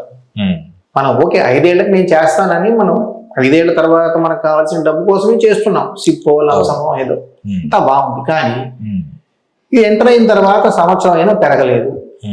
అప్పుడు నేను ఎఫ్డీలో పెడితే కూడా బాగుండేది, నాకు కొద్దిగా మైనస్ అయింది, నాకు తక్కువే రిటర్న్ వచ్చింది, 3% వచ్చింది, ఎఫ్డీలో 6% వచ్చేది అన్న ఆలోచన తగ్గదు. దీన్ని అర్థం చేసుకొని వెళితే మీకు ఆ ప్రాబ్లం ఉండదు. సో అంత్యనిష్ఠూరం కంటే ఆదినిష్ఠూరం మేలు, ముందు మనం తెలుసుకోవాలి. అది ఇది నేను ఇందాక చెప్పాను కదా, గోధుమతో రొట్టె చేస్తే గోధుమ రుచి వస్తుంది. ఈక్విటీతో చేసే మ్యూచువల్ ఫండ్లు ఈక్విటీ రుచి లేకుండా ఎలా ఉంటాయి? సముద్రంలో అలలు లేకుండా ఎలా ఉంటాయి? మార్కెట్లో ఫ్లక్చువేషన్ లేకుండా ఎలా ఉంటుంది? అది పూర్తిగా తప్పు. ఎవరన్నా చెప్పినా కూడా తప్పే. మీరు ఎక్స్పెక్ట్ చేయడం కూడా తప్పు. నాకు ఫ్లక్చువేషన్ ఉండకూడదు, మైనస్ అవ్వకూడదు, తగ్గకూడదు అంటే ఎలా కుదురుతుంది? సో వెల్త్ క్రియేట్ చేయాలి. నిజంగా డబ్బు సంపాదించాలంటే ఇది ఒక ఆస్తి. మీరు కంపేర్ చేసుకోండి, అవును సార్. సరే బంగారం అంటే ఈ మధ్య బాగా పెరిగింది. బంగారం 50,000 రిటర్న్ చూస్తే మీరు ఆశ్చర్యపోతారు. మహా అయితే 7-8% కంటే ఉండదు, 10% కంటే ఉండదు. గొప్ప విషయం ఏం కాదు. రియల్ ఎస్టేట్ కూడా ఒక 10-12% ఎంతో ఉంటుంది. రియల్ ఎస్టేట్లో జరిగే విషయం ఏంటంటే మీరు పెద్ద అమౌంట్ పెడతారు. ఇవాళ అర్బన్ ఏరియా లోపల ఉన్న ఏవైతే అసెట్స్ ఉన్నాయో అవి లక్షల్లో గజాలు ఉన్నాయి. కనీసం 50,000, 30,000-40,000 కంటే తక్కువ ఎక్కడా ఉండదు. అలాంటప్పుడు మీకు 200 గజాల ప్లాట్ కొనుక్కోవాలంటే కనీసం 30-40 లక్షల నుంచి మేబీ 3 కోట్ల దాకా పెట్టాల్సి వస్తుంది. సో ఎక్కువ పెడతారు కాబట్టి మీకు ఎక్కువ అమౌంట్ కనిపిస్తుంది. సో ఎప్పుడూ కూడా అమౌంట్ని బట్టి మీరు ఎప్పుడు కంపేర్ చేసుకోకూడదు. పర్సెంటేజే మెయిన్ థింగ్. CAGR అంటే కాంపౌండెడ్ యాన్యువలైజ్ గ్రోత్ రేట్ అనే కాన్సెప్ట్ని మీరు పట్టుకోవాలి, లేదా XIR. ఈ రెండిట్లో ఏదో ఒకటి. XIR అంటే ఇంకొంచెం మీకు బాగా ఏమంటారు అక్యురేట్గా ఉండే మెథడ్. అది మీరు చేత్తో చేసేది కాదు, ఇదైనా అదైనా మీరు ఎక్సెల్లో పెట్టేస్తే వచ్చేస్తుంది, లేదా కొన్ని యాప్స్ ఉంటాయి దాంట్లో వెళ్ళి పెట్టినా కానీ వస్తుంది. సో ఇది పెట్టి కంపేర్ చేసుకుంటే మీకు నిజంగా రియల్ ఎస్టేట్లో ఎంత వచ్చింది గత 15, 20, 30 ఏళ్ళలో. ఎందుకు 15, 20, 30 ఏళ్ళు అన్నాను? రియల్ ఎస్టేట్ అనేది లాంగ్ టర్మ్లో మీకు ఎవరైనా చెప్తారా? నేను చెప్పే పని లేదుగా. మీకు సబ్కాన్షియస్గా మీకు ఆ విషయం తెలుసు, మీ రక్తంలో ఉంది. ఎందుకంటే మీ తాతలు కొన్నారు, మీ తండ్రులు కొన్నారు, మీరు కొంటున్నారు. మీ తర్వాత తరం కూడా కొనచ్చు, బహుశా తగ్గచ్చు బహుశా, బట్ కొంటారు. ఎందుకంటే మనం వచ్చింది భూమి నుంచే కదా, మనం అగ్రికల్చర్ బ్యాక్గ్రౌండ్ నుంచి వచ్చాం కాబట్టి దాంతో అటాచ్మెంట్ కూడా, దాని మీద నమ్మకం కూడా అలా ఉంటుంది. ఇది కాకుండా మీరు ఈక్విటీ మ్యూచువల్ ఫండ్స్లో కూడా అంతే చక్కటి రిటర్న్స్ వచ్చినాయి. కానీ ఉన్న వాళ్ళకి తెలుస్తుంది. ఎంతమంది ఉన్నారు? నిగ్రహం అనేది మెయిన్ కదా. ఒకనొక AMCలో 20 ఏళ్ళు కంప్లీట్ అయిన తర్వాత వాళ్ళు 30 ఏళ్ళ నుంచి మన దేశంలో ఉన్నారు. అప్పటి నుంచి కూడా వాళ్ళు SIP అనేది ఇంట్రడ్యూస్ చేసిందే వాళ్ళు, ఆ AMC వాళ్ళు. వాళ్ళు ఏం చేశారంటే 20 ఏళ్ళు కంప్లీట్ అయిన ఈ 2 స్కీముల్లో ఎవరెవరు ఉన్నారయ్యా, ఇప్పుడైతే 1 లక్ష, 2 లక్షలు, 3 లక్షలు ఉన్నారు ఒక్కొక్క స్కీమ్లో. మొదటి నుంచి ఇప్పటి వరకు 20 ఏళ్ళు ఎవరు ఉన్నారని చూస్తే ఒక 8,000 మందే ఉన్నారు. చూడండి విచిత్రం. సో ఆ 8,000 మందిని వాళ్ళు ఏమనుకున్నారంటే వాళ్ళ హెడ్ ఆఫీస్కి పిలిచి ఒక మీటింగ్ పెట్టి, రాగల వాళ్ళే వీళ్ళందరూ టికెట్లు ఇచ్చి రమ్మండి అది ఏం లేదు, వాళ్ళకి వాళ్ళే రావాలి. ఒక మంచి మీటింగ్ ఏర్పాటు చేసి వాళ్ళని చక్కగా వాళ్ళకి ఏదో భోజనం పెట్టి చేయాలనుకున్నారు. సో వాళ్ళకి విషయం తెలిసింది ఏంటి, 8,000 మందే ఉన్నారు 2 లక్షల మందిలో అప్పటి నుంచి ఇప్పటికి కొన్నవాళ్ళు. వాళ్ళకి మరి బ్రహ్మాండమైన రిటర్న్స్ వచ్చాయి. సో లాంగ్ టర్మ్లో ఉంటే ఇది ఒక వెల్త్, సంపద. ఎందుకు? వ్యాపారాల్లో పెట్టుబడి పెడుతున్నాం ఇండైరెక్ట్గా. మంచి వ్యాపారాల కాదా అన్నది వాళ్ళే చూస్తున్నారు, అవసరమైతే మారుస్తున్నారు, డైనమిక్గా మేనేజ్ చేస్తున్నారు. చేసినప్పుడు మీకు వెల్త్ రాకుండా ఎందుకు ఉంటుంది? చక్కగా వస్తుంది. అది మీరు నమ్మితే ఉంది కదా. సో అమ్మ నిజం, నాన్న నమ్మకం. సో ఈ రెండిట్లో ఏంటంటే నమ్మకం మ్యూచువల్ ఫండ్ మీరు నమ్మితే ఉంది. మీరు అబ్జర్వ్ చేసుకోండి, లాంగ్ టర్మ్ రిటర్న్స్ అబ్జర్వ్ చేసుకోండి. అబ్జర్వ్ చేస్తే మీకు అర్థమవుతుంది. మీరు ఎలా ఆలోచించాలి? సపోజ్ లెటెస్ట్ ఒక కేటగిరీలో 20%, 15% వచ్చింది అనుకున్నాం 15-20 ఏళ్ళకి. రిటర్న్స్ అబ్సల్యూట్గా మాట్లాడకూడదు, ఇంత వస్తుంది అంత వస్తుంది. నెక్స్ట్ 20 ఏళ్ళకి అంత వస్తుంది అని మనం ఎక్స్పెక్ట్ చేయకూడదు. నాకు ఇన్ఫ్లేషన్ కంటే ఎక్కువ వస్తుంది, ఫిక్స్డ్గా పెట్టే చోట వచ్చే రిటర్న్స్ కంటే ఎక్కువ వస్తుంది, అది చాలదా? ఆలోచించుకోండి, మిమ్మల్ని మీరు క్వశ్చన్ చేసుకోండి. నా 20% రావాలా, 15% వస్తేనే గొప్ప అన్నది కాదు. అలా ఫిక్స్ అయిపోకూడదు ఎప్పుడు కూడా. మనకి ఇన్ఫ్లేషన్ కంటే ఎక్కువ, ఎందుకంటే ప్రతి వ్యాపారస్తుడు కూడా రిస్కులు ఉంటాయి కాబట్టి ఎక్కువ రిటర్న్స్ వచ్చేటి కూడా ప్లాన్ చేసుకుంటాడు. సో వ్యాపారంలో మనం ఎప్పుడైతే భాగస్వాములు అవుతామో మ్యూచువల్ ఫండ్ ద్వారా మనకి కూడా ఎక్కువ రిటర్న్స్ వస్తాయి. అగాపోగా 1 or 2% మ్యూచువల్ ఫండ్ తీసుకునే ఛార్జెస్ పోయిన తర్వాత మిగతాయి మనకు వస్తాయి. అవి కూడా మనకి ఆల్రెడీ బీట్ చేస్తున్నాయి, మార్కెట్స్ కూడా బీట్ చేసినాయి. చాలా వైడ్ మార్జిన్తో బీట్ చేసినాయి. సెన్సెక్స్ కంటే నిఫ్టీ కంటే వైడ్ మార్జిన్తో పెరిగిన మ్యూచువల్ ఫండ్స్ చాలా, గత 15-20 ఏళ్ళుగా. సో ఇప్పుడు వాడు వ్యాపారస్తుడికి ఉన్న గుణం అదొకటి ఏంటంటే రిస్కులు ఉంటాయి కాబట్టి ఎక్కువ రిటర్న్స్ ప్లాన్ చేసుకుంటాడు. మంచి వ్యాపారం చక్కగా చేసేది, ఎక్స్పర్టీజ్ ఉన్నది, నమ్మదగిన వాడు, వీళ్ళందరూ కూడా మనకు ఆ రిటర్న్స్ ఇస్తారు. సరే ఆ సెక్షన్ అనేది మ్యూచువల్ ఫండ్ మేనేజర్స్ చూసుకుంటారు, మనం చూసే పని లేదు. మన వల్ల మ్యూచువల్ ఫండ్ మంచి కన్సిస్టెంట్ మ్యూచువల్ ఫండ్ మనం పెట్టుకుంటూ ఉంటాం ఎక్కువ కాలం. వ్యాపారంలో ఇంకొక అడ్వాంటేజ్ ఏంటి అంటే ఇన్ఫ్లేషన్ వచ్చింది, వాడి ముడి పదార్థం పెరిగింది, అది ఉంచుకుంటాడా? అంటే ఆ లాస్ని టేకప్ చేస్తాడా? ప్రాఫిట్ తగ్గించుకుంటాడా? ఏ వ్యాపారస్తుడు తగ్గించుకోడు. మీకు పాస్ ఆన్ చేస్తాడు, కస్టమర్ని పాస్ ఆన్ చేస్తాడు. కాబట్టి ఆ గుణం ఉంది కాబట్టి ఇన్ఫ్లేషన్ని మించి ఇవ్వగలిగే అవకాశం అన్నది అక్కడ ఎక్కువ ఉన్నది గుర్తుపెట్టుకోవాలి. ఇన్ఫ్లేషన్ని మించి ఇవ్వగలిగేది ఈక్విటీ మ్యూచువల్ ఫండ్లో అవకాశం ఇటెల్ల కాలం ఉంటుంది. ఇప్పుడు కాదు, 100 ఏళ్ళ తర్వాతైనా ఉంటుంది. అది మనం గ్రహించుకుంటే చాలు. తర్వాత అంతా మనకి ఇన్ఫ్లేషన్ కంటే ఎక్కువ వస్తే చాలు కదా, మన వెల్త్ ఇరోడ్ అవ్వదు, తగ్గదు. సో వేరే ఇన్వెస్ట్మెంట్స్ ఎక్కడైతే మీకు ఫిక్స్డ్గా వస్తాయో వాటిని మేము ఈ ట్రెడ్మిల్ ఇన్వెస్ట్మెంట్ అంటాం. సింపుల్గా పోల్చాలంటే ట్రెడ్మిల్ ఎందుకు? మీరు పొద్దున్న లేచి ట్రెడ్మిల్ ఎక్కితే 1 గంట నడిచారు, ఎక్కడికి వెళ్తారు? అక్కడే ఉంటారు. సో మీకు వచ్చిన రిటర్న్స్ ఇన్ఫ్లేషన్ తినేస్తూ ఉంటుంది. అది తెలియకుండా జరిగే నష్టం అన్నమాట. కొన్ని ఇప్పుడు ఎండోమెంట్ ప్లాన్స్ లాంటి వాటిలో పెడతాం, 20 ఏళ్ళు 30 ఏళ్ళకి పెడతాం. ఇది నా పర్సనల్ ఒపీనియన్ అనుకోండి, కొంతమంది వివేదించవచ్చు, పక్కన పెట్టండి. ఇది మీకు 5% 6% వచ్చింది. ఇక్కడ గవర్నమెంట్ సెక్యూరిటీస్లో చేస్తారు. గత 20 ఏళ్ళలో ఉన్న ఎక్స్పీరియన్స్ ఇది. గత 20 ఏళ్లలో మీకు అంతకంటే ఎక్కువ ఇన్ఫ్లేషన్ వచ్చింది. మరి అప్పుడు మీరు లాభపడ్డారు, నష్టపడ్డారు. ఎట్ ది సేమ్ టైం వాటిలో చేయటం వల్ల మీకేం జరుగుతుంది? మీకు ఉన్న డబ్బులు మీరు దాంట్లో పెట్టేస్తున్నారు. నష్టం ఒకటి. రెండో నష్టం ఏంటి? మీకు సఫిషియెంట్గా మీరు ఇన్సూరెన్స్ కొనుక్కోలేకపోతున్నారు. టర్మ్ ఇన్సూరెన్స్ గురించి అవగాహన మీకు లేదు. సో ఇందువల్ల మెయిన్ థింగ్ ఏంటంటే మనం చూసేటప్పుడు ఇన్ఫ్లేషన్ ప్లస్ రిటర్న్స్ లాంగ్లో వస్తాయా లేదని చూడటమే మెయిన్ థింగ్. అలాగే మనకి మ్యూచువల్ ఫండ్ ఇన్వెస్ట్మెంట్ అనగానే కొన్నిటిని ప్రామాణికంగా తీసుకుంటారు. ఎన్ఏవి అని, సిఏజిఆర్ అని, ఎగ్జిట్ లోడ్ అని, అలాగే ఎక్స్పెన్స్ రేషియో అని ఇలా ఉంటాయి సార్. ఇవన్నీ కూడా ఒక కొత్తగా ఇన్వెస్ట్ చేయాలనే వ్యక్తి ఇవన్నీ తెలుసుకోవాలా, లేదా డిస్ట్రిబ్యూటర్ని సంపాదిస్తే దాన్ని ఫాలో అయిపోవచ్చు? ఏమంటే మ్యూచువల్ ఫండ్ ఎంత డెమోక్రటిక్ వే ఆఫ్ ఇన్వెస్ట్మెంట్ అంటే మీరు డైరెక్ట్గా చేసుకోవచ్చు. Okay sir. డిస్ట్రిబ్యూటర్ నా ద్వారా చేయొచ్చు, వేరే ఆర్ఐఏ అని ఉంటారు, ఆయన ద్వారా చేయొచ్చు. ఓకే. ఆర్ఐఏ అని అతను రిజిస్టర్డ్ ఇన్వెస్ట్మెంట్ అడ్వైజర్. ఆయన ఒక ఎగ్జామ్ రాయాలి, మాకంటే కొంచెం టఫ్ ఎగ్జామ్. ఓకే. సో ఆయన మీకు జనరల్గా మొత్తం మీకు ఫైనాన్షియల్ ప్లానింగ్ చేసి మీకు ఫీజు ఛార్జ్ చేసి మీ అసెట్స్ ప్రకారం ఫీజు ఛార్జ్ చేసి చేయొచ్చు. ఆయనకున్న అధికారం మాకు లేదు. అయితే ఆయన కంపెనీల దగ్గర కమిషన్ తీసుకోకూడదు. కస్టమర్ దగ్గర తీసుకోవాలి, క్లయింట్ దగ్గర తీసుకోవాలి. ఆయనతో మాట్లాడుకుని నేను ఇంత మీకు మేనేజ్ చేసి పెడతాను, ఈ విధంగా అన్ని చేసి పెడతాను, మీకు ప్లానింగ్ ఇస్తాను, మీతో 6 నెలలకు సంవత్సరాన్ని కూర్చొని రివైజ్ చేస్తానని ఆయన చేస్తారు. ఆయన మాకంటే ఎక్స్పర్ట్. అయితే మొత్తం చూస్తారు ఆయన. అయితే మీరు డైరెక్ట్గా ఆయన ఫీజు ఇవ్వాలి. మేము ఏమిటంటే మేము కంపెనీల దగ్గర తీసుకుంటాం కమిషన్. ఓకే. అయితే మాకున్న ఎక్స్పీరియన్స్ ఇప్పుడు నాకు 35 ఏళ్ళు నేను మ్యూచువల్ ఫండ్లో ఉన్నాను. మాకున్న ఎక్స్పీరియన్స్ కూడా మీరేమి తక్కువ చేయాల్సిన పని లేదు. మీరు మా ఆర్ఐఏ దగ్గరికి వెళ్ళి ఫీజు ఇవ్వాలని మీకు ఇబ్బందిగా ఉంటేనో, లేకపోతే మీకు ఆర్ఐఏలు దొరక్కపోతేనో, తక్కువ మంది ఉంటేనో, ఇంకా ఏ కారణాల వల్ల అయినా మీరు కొంతమందికి ఏంటంటే మెయిన్ డోర్లో ఒక ఆవగింజ కూడా వెళ్ళకూడదు, బ్యాక్ డోర్లో ఏనుగు వెళ్ళిపోయినా పర్లేదు. అంటే మా కమిషన్ ఏనుగంటుంటాయని చెప్పే ఉద్దేశం కాదు. వాళ్ళకి ఏంటంటే వాళ్ళకి తెలియకుండా కట్ అయినా ఇబ్బంది పడరు. సో మేము మాకు ఇచ్చే కమిషన్ కంపెనీ ఇస్తాయి, మీ దగ్గర కొంచెం ఎక్స్ట్రా తీసుకోండి. మరీ ఎక్కువేం కాదు. కొన్ని వీడియోలో చెప్పినట్టు మీరు కోట్లు నష్టపోతారు అలా ఏం ఉండదు. అంత పిచ్చి మాటలు. ఎందుకంటే మీరు కోట్లు చేస్తే కోట్లు నష్టపోతారు, కానీ అలా ఏం ఉండదు. లేదు మీరు మూడోది ఏంటి, డైరెక్ట్గా చేసుకోవాలి. మీరు స్టడీ చేస్తారా, దీని గురించి అవగాహన తీసుకుంటారా, మీ ఓన్గా జాగ్రత్తగా చేసుకోగలుగుతారా, మీకున్న టైంలో దీనికి కొంత టైం కేటాయించి మీరు చేసుకుంటారా, గోల్ ప్లానింగ్ చేసుకుంటారా, ఇవన్నీ మీకు ఎస్ అంటే మీరు డైరెక్ట్గా వెళ్ళిపోండి, నష్టమేం లేదు దానివల్ల. అందుకే నాలాగా ఎవరు చెప్పరు.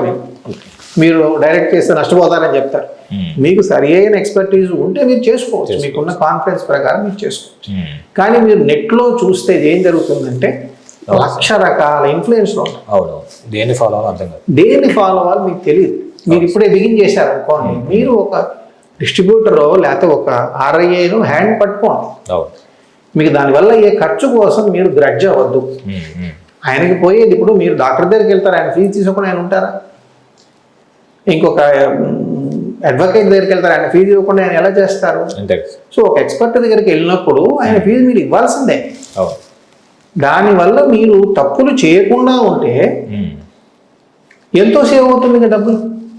మీరు అర్థం చేసుకోవాలి. సో మీకు ఇక్కడ ఇన్ఫ్లుయెన్స్ రకరకాలుగా ఉంటాయి కాబట్టి ఆన్లైన్లో ఎవరి వెనకాల ఏమి ఇంట్రెస్ట్ ఉందో, వాళ్ళు ఎందుకు చెప్తున్నారో మీకు ఎలా తెలుసు? నెంబర్ 1. నెంబర్ 2, ఇప్పుడు ఆయన వయసు ఎంత చెప్పే ఆయన బ్యాక్గ్రౌండ్ ఏంటి? రేపు పొద్దున్న ఆయన చెప్పింది మీరు చేస్తే ఏదైనా వికటిస్తే ఎవరు రెస్పాన్సిబుల్? ఇప్పుడు మనం ఒక మొబైల్ ఫోన్ కొనాలి, ఒక చిన్న వస్తువు గ్యాడ్జెట్ కొనాలి, ఎన్ని ఎంక్వైరీ చేస్తాం కదా, ఫ్రెండ్స్ని అడుగుతాము, షోరూమ్కి వెళ్ళి చూస్తాము, ఆన్లైన్లో చూస్తాం, అన్ని చూసి మనం చేస్తాం. కానీ ఫైనాన్షియల్ డెసిషన్లో ఎందుకు టక్కన ఒక డెసిషన్ తీసుకుంటాం? ఒక యాప్ ఉందనుకోండి, ఫర్ ఎగ్జాంపుల్ యాప్లో మాకు అట్రాక్టివ్ కనిపించింది, నేనే చేసుకోవచ్చు, టకటక కొట్టేసి చేసుకున్నాను. అది చేసుకోవటం అనే ఆనందంలో ఏమీ లేదు. మీ డబ్బులు ఇవి, మీకు తెలిసి చేసుకున్నారంటే 100% కరెక్ట్, దాని గురించి స్టడీ చేశారంటే ప్రాపర్ వేలో. కానీ ఏదో చూసి క్షణికావేశంలో ఏదో చేశారు అనుకోండి, మీ డబ్బులే మీరు నష్టపోతారు.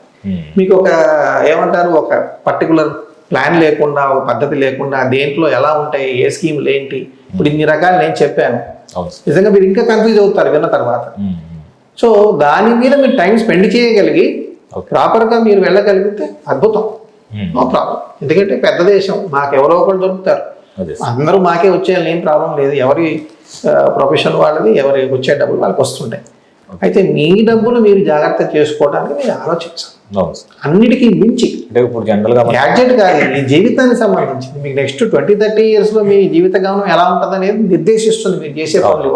ఇన్వెస్ట్మెంట్ ఇప్పుడు ప్రజెంట్ మనకు వచ్చేవాడికి చాలా మంది యూట్యూబ్లో యంగ్స్టర్స్ చెప్తున్నారు సార్, అవి చూసి ఫాలో అయ్యి ఇన్వెస్ట్ చేస్తారు. అంటే వాళ్ళకి కరెక్ట్గా ఇన్ఫర్మేషన్ ఇచ్చినా కానీ ఇన్వెస్టర్లు ఎమోషనల్గా గురై ఇన్వెస్ట్ చేస్తారు. 1-2 సంవత్సరాలు అవగానే మార్కెట్ క్రాష్ అయినప్పుడు ఈ పెరగపోయి ఎగ్జిట్ అయిపోతుంటారు. అంటే అంత ఓపిక కానీ అంత ఇది. అంటే ఇంకోటి ఏంటంటే ఫస్ట్ ఎక్స్పీరియన్స్ అనేది చాలా ఎఫెక్ట్ చేస్తుంది. అవును సార్, ఈ మార్కెట్ ఇంతే, ఈ మ్యూచువల్ ఫండ్స్ ఇంతే, పెరగవు అనే అభిప్రాయం కూడా ఏర్పడే అవకాశం ఉంది. అవును. అలాగే మ్యూచువల్ ఫండ్లో మనకి ఎక్కువగా 2 పదాలు వినపడుతుంది, సిప్ అని, స్వాప్ అని. ఈ రెండింటికి ప్రధాన వ్యత్యాసం ఏంటి సార్? ఈ మధ్య సిప్ కంటే SWP గురించి ఎక్కువ చెప్తున్నారు. అవును, మా కస్టమర్లు మమ్మల్ని ఎక్కువగా అడుగుతున్నారు ఈ మధ్య. ఈ సిప్ గురించి మేము చెప్తుంటే వాళ్ళు SWP గురించి అడుగుతున్నారు. ఓకే. అంటే ఒక మా అమ్మ ఎవరో చెప్పేవాడు సామెత, మండవే అంటే కొండ పట్టుకుపోయి నీళ్ళు వేస్తానందంట కోడలు. అత్తగారు చెప్తే, మండవే తల్లి అని చెప్తే, లేదు నేను కొండ పట్టుకుపోయి నీళ్ళు తెస్తానంట. అంటే మేము ఒకటి చెప్తే వాళ్ళు ఇంకోటి మాకు చెప్తున్నారు. ఇదంతా ఏంటి? యూట్యూబ్ ప్రభావం. నేను యూట్యూబ్ ఎందుకన్నాను అంటే అంత కోపంగా, ఇప్పుడు ఇది కూడా యూట్యూబ్లో వస్తుంది కాదా, మంచి చెడు ఉంటాయి. మంచి చెడు వ్యత్యాసం తెలియనప్పుడు చాలా జాగ్రత్తగా ఉండాలి, అడుగు వేసేప్పుడు జాగ్రత్తగా. సో SWP అనేది చెడుని అట్లా, అది ఎవరికి అవసరం?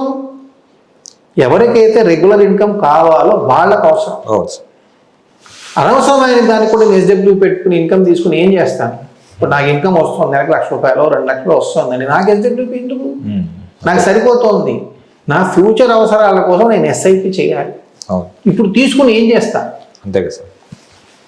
సో అందువల్ల SWP అనేది ఇన్కమ్ అవసరమైన వాళ్ళకే ముఖ్యమైన అవసరం. సిస్టమేటిక్ విత్డ్రాయల్, వ్యతిరేక దిశలో మీరు అమౌంట్ అక్యూములేట్ చేసుకున్న తర్వాత ఏ వయసులో నుంచి మీకు ఇన్కమ్ కావాలో అవసరం. లేదా పెద్ద వయసులో వాళ్ళకే కాదు, చిన్న వయసులో వాళ్ళకి కూడా కొన్ని ఇన్కమ్ రిక్వైర్మెంట్స్ ఉంటాయి. వాళ్ళకి వేరే ఉద్యోగం లేదు, ఇన్కమ్ ఆధారం లేదు. అలాంటప్పుడు వాళ్ళు కొంత అమౌంట్ లంసంగా పెట్టుకునో లేదా అక్యూములేట్ చేసుకునో దాని నుంచి SWP తీసుకోవచ్చు. అయితే ఇప్పుడు ఇంకొకటి ఏంటంటే, ఇంతకు ముందు SWPకి బదులుగా డివిడెండ్ తీసుకునేవాళ్ళు. డివిడెండ్ కొన్నాళ్ళ క్రితం దాకా ట్యాక్స్ ఫ్రీగా ఉండేది, కొంత లెవెల్ వరకు ట్యాక్స్ ఫ్రీ ఉండేది. అసలు అంతకుముందు అసలు డివిడెండ్ మీద ట్యాక్స్ ఉండేది కాదు. ఇప్పుడు కూడా మళ్ళీ కొంచెం ఆ టైప్ వచ్చింది. ఎట్లాగంటే ఇన్కమ్ ఎక్కువగా లేని వాళ్ళకి, 12 లక్షల లోపల ఉన్న వాళ్ళకి వాళ్ళు డివిడెండ్ ఆప్షన్ కూడా వెళ్ళచ్చు. అయితే డివిడెండ్ ఇప్పుడు ఉన్నది ఏంటంటే, యాడ్ అయిన తర్వాత టోటల్ ఇన్కమ్ 12 లక్షలు 12,75,000 దాటకపోతే డివిడెండ్ ఇన్కమ్ యాడ్ అయిన తర్వాత కూడా ట్యాక్స్ లేదు. సో నాకు 3-4 లక్షలు 5-6 లక్షలు ఇన్కమ్ ఉందనుకోండి, ఇంకో 5-6 లక్షల డివిడెండ్ వచ్చి యాడ్ అయినా అది ట్యాక్సబుల్ కాదు, ట్యాక్స్ అయిపోవాలి. చాలా అట్రాక్షన్ కదా. సో అటువంటి వాళ్ళు SWP డివిడెండ్ ఆప్షన్ పెట్టుకోవడం మంచిది, అటువంటి వాళ్ళు. సో ఎవరైతే కొంచెం ట్యాక్స్ బ్రాకెట్లో ఉన్నారో వాళ్ళు SWPకి వెళ్ళటం బెటర్. ఇది కూడా అవసరం ఉన్న వాళ్ళే అక్యూములేట్ చేసుకునే దశలో. ఇప్పుడు ఫైనాన్షియల్ ప్లానింగ్లో ఏం చెప్తారు?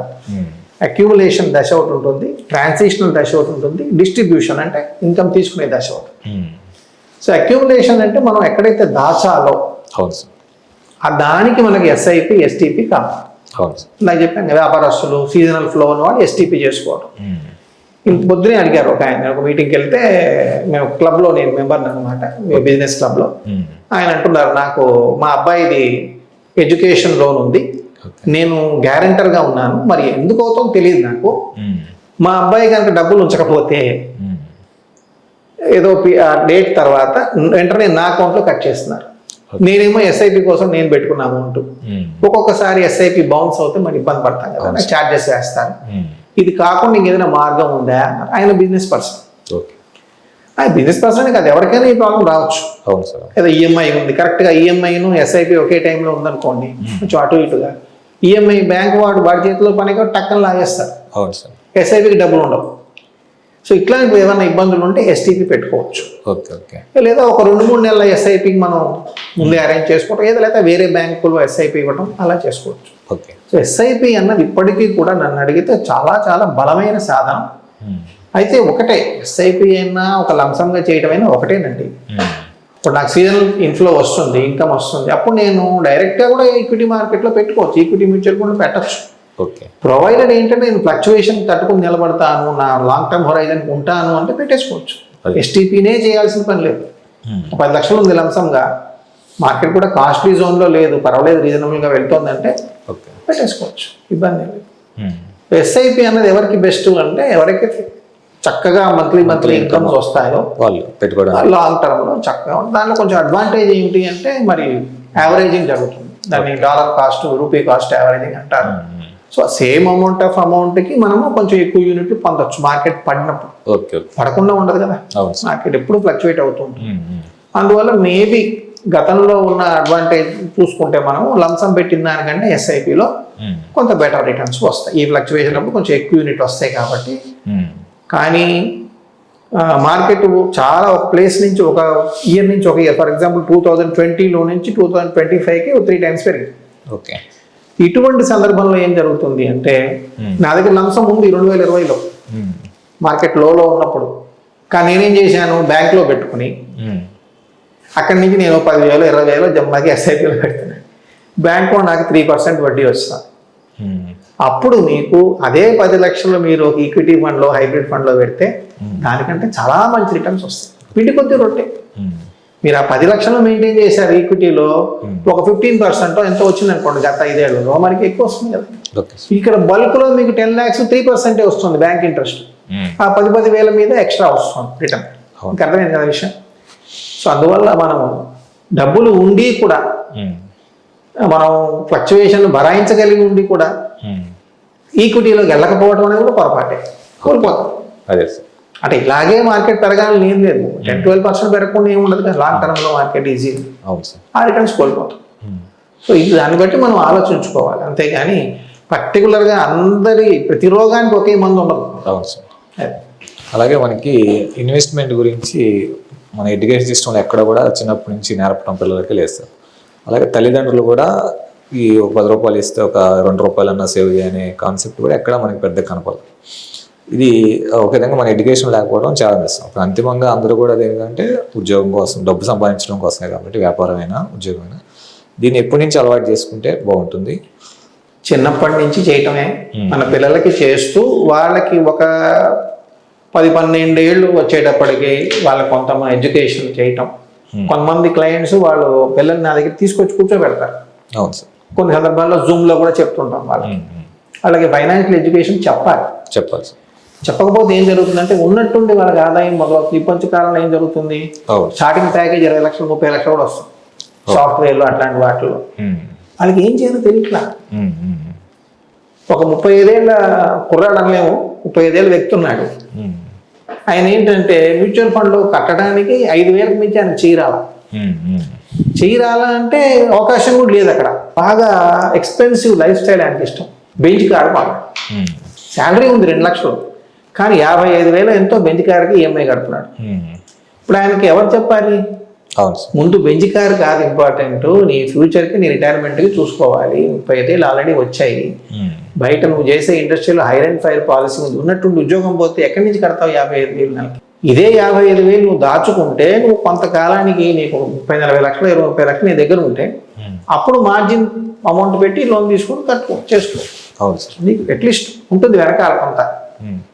ఇది లోపం ఏంటి అంటే మన ఫైనాన్షియల్ సిస్టంలో, ఎడ్యుకేషన్ సిస్టంలో లేదు. ఏది ముందు ఏది వెనకాల, గుర్రం బగ్గి ముందా గుర్రం ముందా. సో అది మనం చిన్నప్పటి నుంచే మొక్క వంగనేది మానే వంగదు అంటే గుర్తుపెట్టుకోవాలి. కాంపౌండింగ్ యొక్క ప్రాముఖ్యతను కాంపౌండింగ్ ప్రాముఖ్యత తెలుసుకోవాలి. ఫర్ ఎగ్జాంపుల్ ఇప్పుడు మా అమ్మాయికి 29 ఏళ్ళు అండి, సంబంధాలు చూస్తున్నాం, మ్యారేజ్ చేయబోతున్నాము. మా అమ్మాయికి ఆల్రెడీ నేను 7, 8 ఏళ్ళు 9 ఏళ్ళ నుంచి ఒక 70 లక్షల దాకా నేను ఇన్వెస్ట్ చేసేసాను. Okay okay. సింపుల్గా మీరు లెక్క వేసుకుంటే ఒక 12% వచ్చింది అనుకుందాం వచ్చే 20-30 ఏళ్ళలో. పోనీ అంతెందుకు 10% వచ్చింది అనుకుందాం, 8 ఏళ్ళకి ఒకసారి డబుల్ అయిపోతుంది అమౌంట్. అంతే కదా సార్. 7-8 ఏళ్ళ కల్లా డబుల్ అయిపోతుంది. 7 ఏళ్ళు అనుకుంటే మా అమ్మాయికి ఇప్పుడు 30 అనుకోండి, 60 వచ్చేప్పుడు రిటైర్ అవుతుంది అనుకోండి, 30 ఏళ్ళు 4 సార్లు డబుల్ అయిపోతుంది అమౌంట్. ఓకే. ఈ ₹1 కోటి 4 సార్లు డబుల్ అయిందంటే ఈ 70-80 లక్షలు, 80 ఏళ్ళ 1,60,00,000, 1,60,00,000 ఏళ్ళ 3,20,00,000, 6,40,000, 12,80, 13 కోట్లు అయిపోతుంది. మినిమం 10% వచ్చిన చాలు తనకి. ఈ ఇన్ఫ్లేషన్ కంటే ఎక్కువే వస్తుంది కాబట్టి ఓ 13 కోట్లు ఉన్నవాళ్ళు హ్యాపీగా ఆ రోజు కూడా బతకచ్చు. ఇంకా దానికి లైఫ్ టైం ఇన్కమ్ అనేది గ్యారంటీ. ఓకే. సో ఇది తొందరగా మనం ఇంకా నేను ముందు నుంచి చేయలేదని బాధపడుతున్నాను. అంతే కదా. అంటే అమ్మాయికి 20 ఏళ్ళ వయసులో నేను స్టార్ట్ చేశాను. అదే 10 ఏళ్ళ వయసులో కూడా కొంత చేశాను, కానీ అప్పట్లో నా కెపాసిటీ కూడా ఎక్కువ కాదు, అప్పటికి తక్కువే చేయగలిగాను. అప్పుడు నేను డిస్ట్రిబ్యూటర్ కూడా కాదు. Okay okay.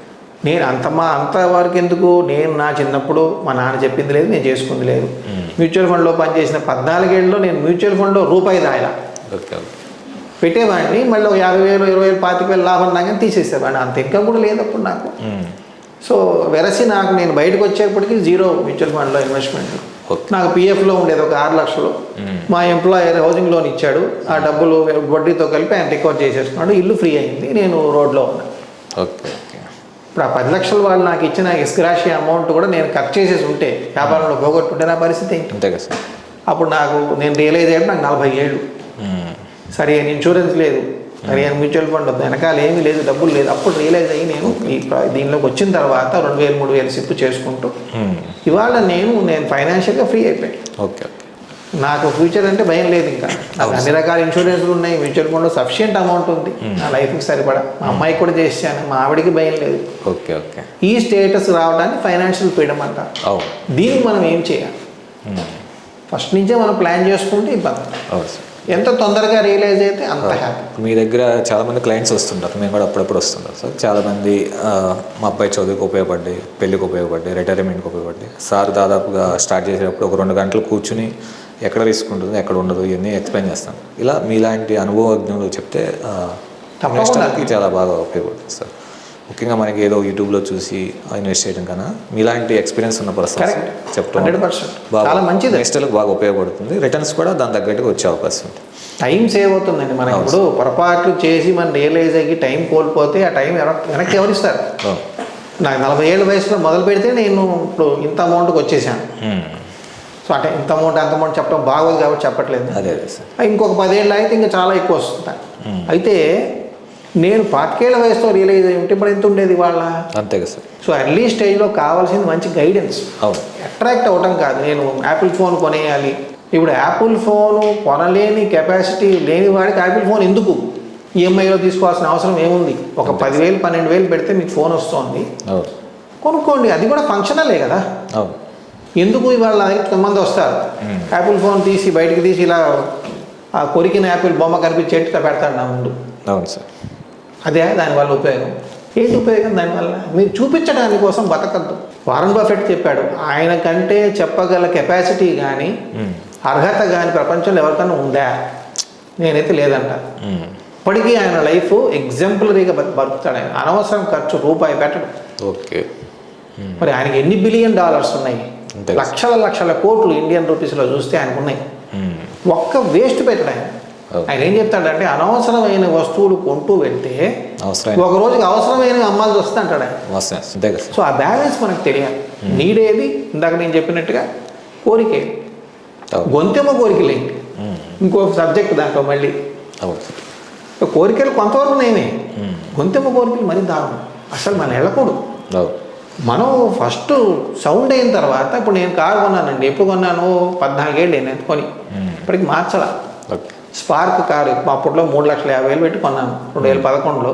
ఇప్పటికి అదే ఉంది. నేను ఎందుకంటే తిరిగేది తక్కువ, అంతే లోకల్ విజయవాడలో మాకు కారు కంటే స్కూటర్ చాలా హ్యాపీ, బైక్ చాలా హ్యాపీ, ఫాస్ట్గా వచ్చేస్తాం. ఫాస్ట్గా ఎందుకంటే రోడ్డు చిన్నది, ఇక్కడ రోడ్డు పెద్ద రోడ్లు ఏమైనా ఉన్నాయా బ్రహ్మాండంగా మనం 80-90 వెళ్ళొచ్చా అంటే అది లేదు.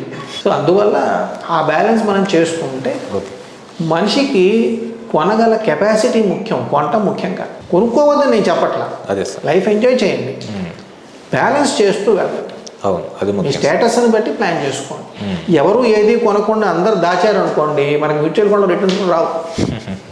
ఎందుకంటే కంపెనీలో వ్యాపారం జరగాలి, కంపెనీలు ఎదగాలి, లాభాలు పెరగాలి. ఆ లాభాలు మీకు మ్యూచువల్ ఫండ్లో రిటర్న్స్ కింద కన్వర్ట్ అవుతాయి. సో ఏది ఎవరు కొనండి, ఏది అవ్వదు.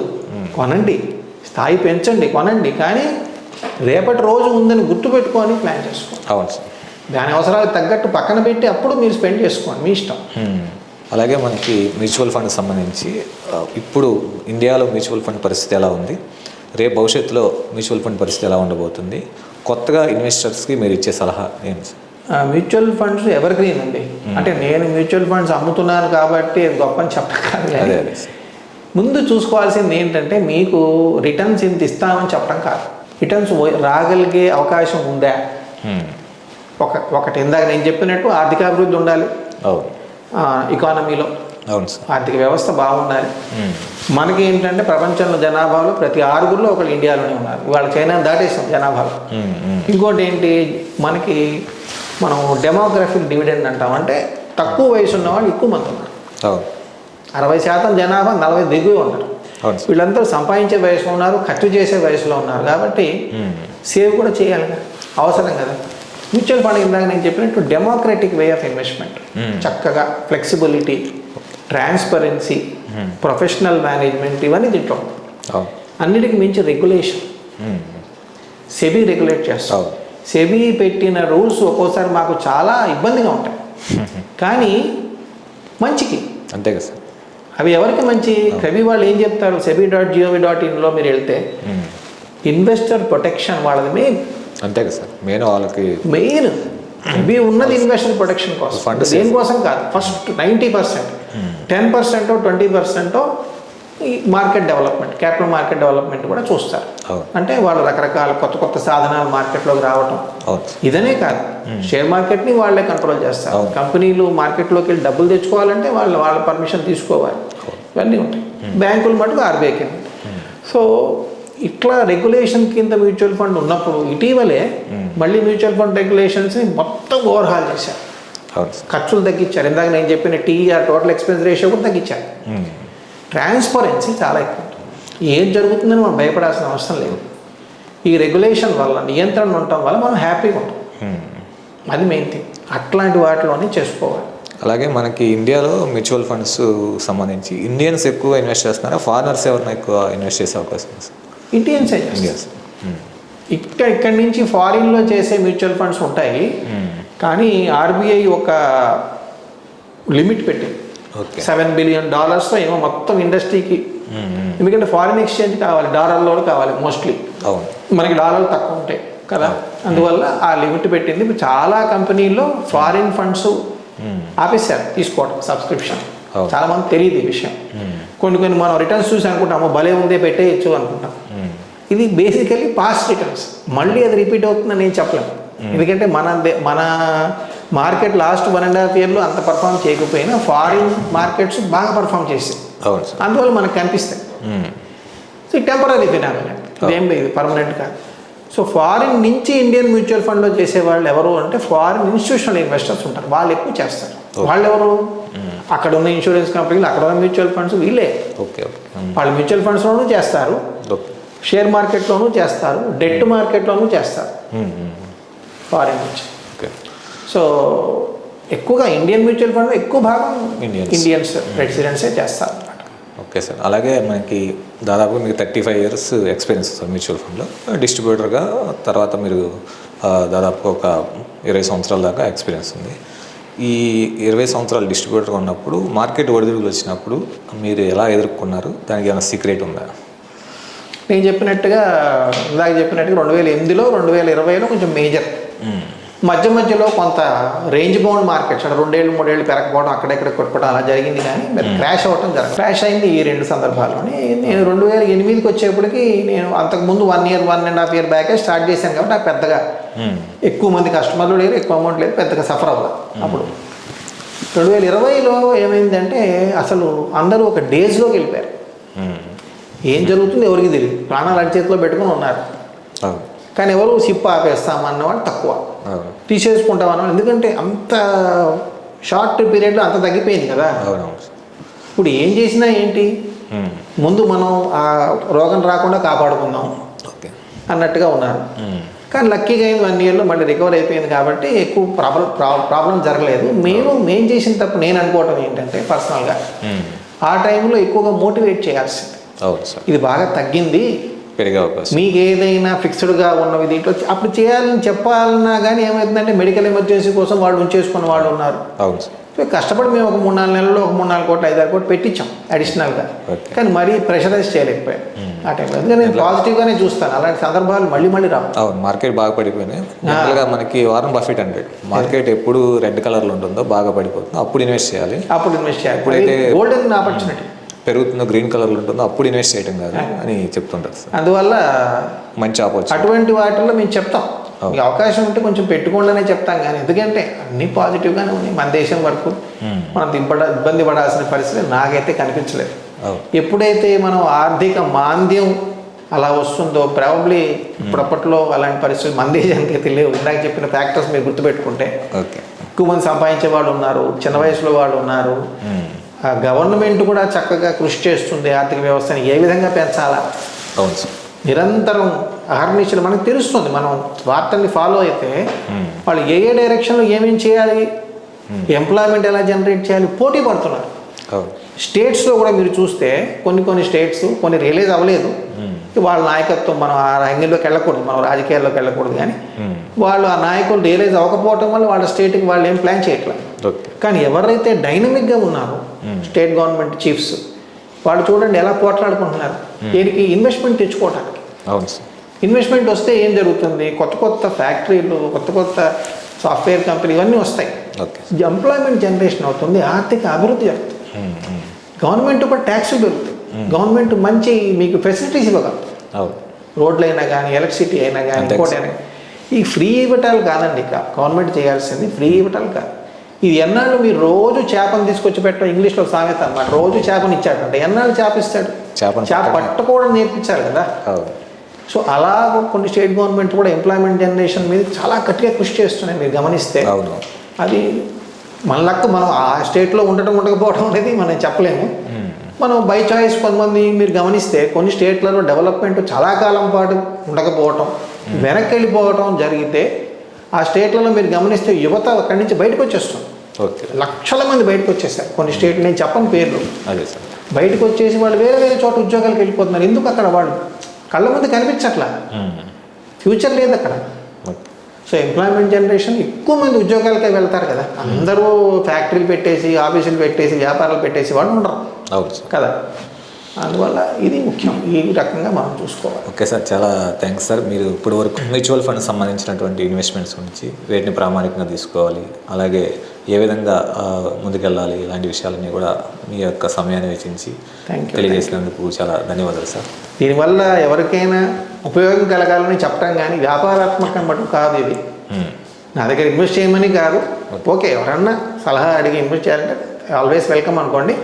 బట్ జనరల్గా నేను వాళ్ళకి గైడెన్స్ ఇచ్చే ప్రయత్నం చేశాను, నిష్పక్షపాతంగా నిజాయితీగా. Okay, thank you sir, thank you. అలాగే ఇప్పటి వరకు మనం కాశీనాథన్ శ్రీనివాసరావు గారు వారి యొక్క అమూల్యమైన సమయాన్ని కేటాయించి మ్యూచువల్ ఫండ్ సంబంధించినటువంటి అంశాల గురించి చాలా విషయాలు చెప్పడం జరిగింది. మనకి విజయవాడలో వెల్విషర్ ఇన్వెస్ట్మెంట్స్ అనేది విజయవాడలో ఉంటుందండి సార్ యొక్క ఆఫీసు. అక్కడికి ఎవరైనా వెళ్ళి కలవచ్చు, ఇన్వెస్ట్ సంబంధించినటువంటి విషయాలు తెలుసుకోవచ్చు, మీరు చక్కగా గైడ్ చేస్తారు. దయచేసి కింది యొక్క కాంటాక్ట్ నెంబర్ను సంప్రదించవచ్చు. Thank you.